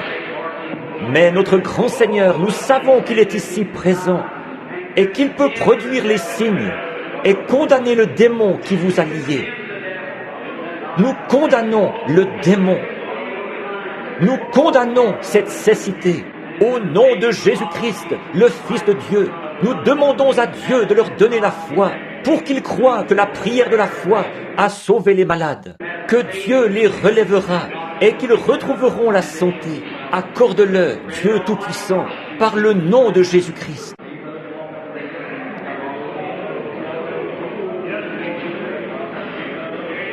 Vous, les frères, repartez de là. Maintenant, tous les autres, continuez à prier pendant que nous, les ministres aussi, vont maintenant prier sur eux. Nous allons prier, poser nos mains dessus. Père Céleste, ceux d'entre vous qui sont dans l'auditoire, qui ne sont pas passés dans la ligne de prière, imposez-vous les mains les uns aux autres maintenant. Imposez-vous les mains les uns aux autres. Notre Père Céleste, nous amenons devant toi cet auditoire. Alors que nous terminons ce service et cette campagne, sous la bannière de Jésus-Christ, le grand souverain sacrificateur, loin de Dieu, Emmanuel qui se tient là, ressuscité des morts, qui est toujours vivant pour intercéder. Sa grande présence est maintenant avec nous, sa sainte puissance est sur nous, pour nous donner d'avoir des visions, de prophétiser, d'imposer les mains aux malades. La parole infaillible de Dieu ne pourra jamais retourner à lui sans effet. Je condamne tout démon de maladie, tout pouvoir du péché, toute incrédulité, au nom de Jésus-Christ. Puisse tout cela s'envoler des gens et qu'ils soient rétablis. Bénis ces frères dans le ministère, Seigneur, alors qu'ils se sont rassemblés d'un même cœur et d'un même accord, et aussi tous les laïcs de l'Église. Ô Dieu Tout-Puissant, dans cette grande ville de Middletown, dans le Yo, envoie, pour faire suite à ceci, Seigneur, un réveil qui se répandra de part et d'autre, alors que les os s'approcheront les uns des autres, Seigneur, avec des nerfs et de la peau, et que la puissance de Dieu suscite une Église unie, puissante, ici dans cette ville, qui aura un tel impact, une Église exemplaire, au point que d'un bout à l'autre du pays, des gens viendront dans cette ville pour y voir la puissance de Dieu. Accorde-le, Seigneur. Guéris les malades et les affligés, sauve les perdus et reçois-en la gloire. Accorde-le que tous ces mouchoirs et ces petits paquets qui ont été posés ici, je prie, Seigneur, alors que le Saint-Esprit est sur nous et qu'il est dans ce bâtiment en train de nous oindre, puisse chacun être guéri. Il est écrit dans la Bible que quand Israël était sur le sentier du devoir, en route vers le pays promis, que la mer Rouge leur barrait le passage. Et l'un des écrivains a dit, Dieu a abaissé les regards à travers cette colonne de feu, et la mer Rouge a pris peur et s'est retirée, et Israël s'est rendu dans le pays promis, qui avait été promis. Et maintenant c'est dans la Bible, c'est écrit, par-dessus toute chose, je souhaite que tu prospères côté santé. Et quand ces mouchoirs parviendront aux gens, là où Satan a placé une mer rouge devant eux, puisse Dieu abaisser les regards à travers le sang de son propre Fils, Jésus-Christ, et condamner toute maladie chez ceux qui n'ont pas pu venir jusqu'ici, et que la maladie se retire et prenne peur devant la parole de Dieu, et la promesse de Dieu, et l'onction de Dieu, et que les gens traversent vers cette bonne promesse d'une bonne santé et de force. Accorde-le, Seigneur. Et nous remettons tout cela entre tes mains, au nom de ton tendre Fils, notre Sauveur Jésus-Christ. Amen. Auditoire, devant celui qui nous connaît tous, devant celui qui nous a ressuscités, afin que nous soyons son patrimoine dans le monde, dans son Église. Que les riches bénédictions de Dieu soient sur vous tous, jusqu'à ce que nous nous revoyions. Notre prochain service, à ce que je sache, se fera au tabernacle, dimanche matin, le matin du dimanche de Pâques. Ensuite, je vais de là, j'irai dans l'Illinois. Dieu vous bénisse. Allez chacun à votre église. Allez à ces bonnes églises. Soyez tous d'un même cœur. Tenez-vous à la parole de Dieu. Vivez pour lui, car des choses horribles vous attendent. Souvenez-vous-en. Jusqu'à ce que nous nous revoyions, levons-nous et chantons.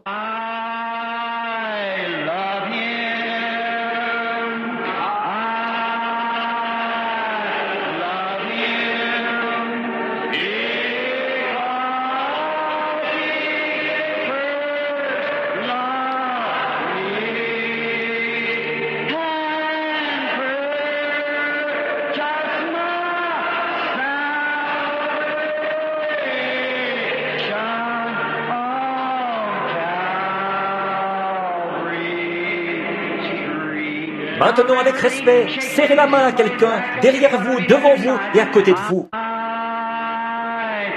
love him. Everybody now. I love him because he loved me and purchased my salvation.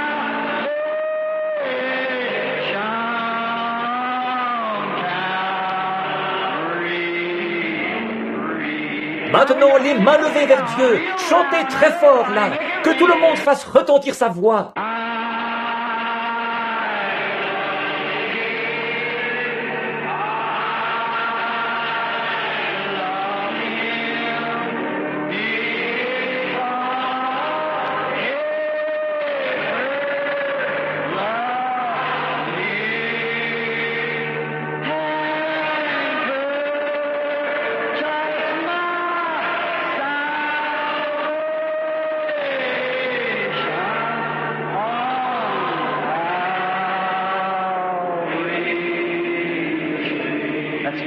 Maintenant, courbons la tête.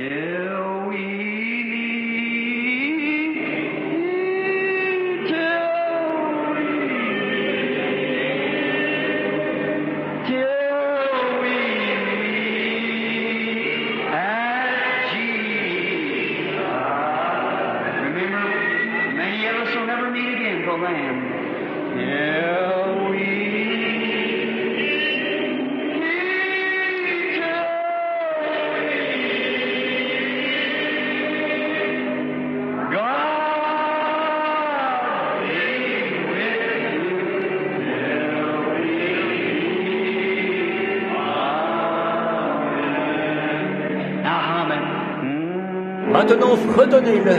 Your pastor. Votre pasteur.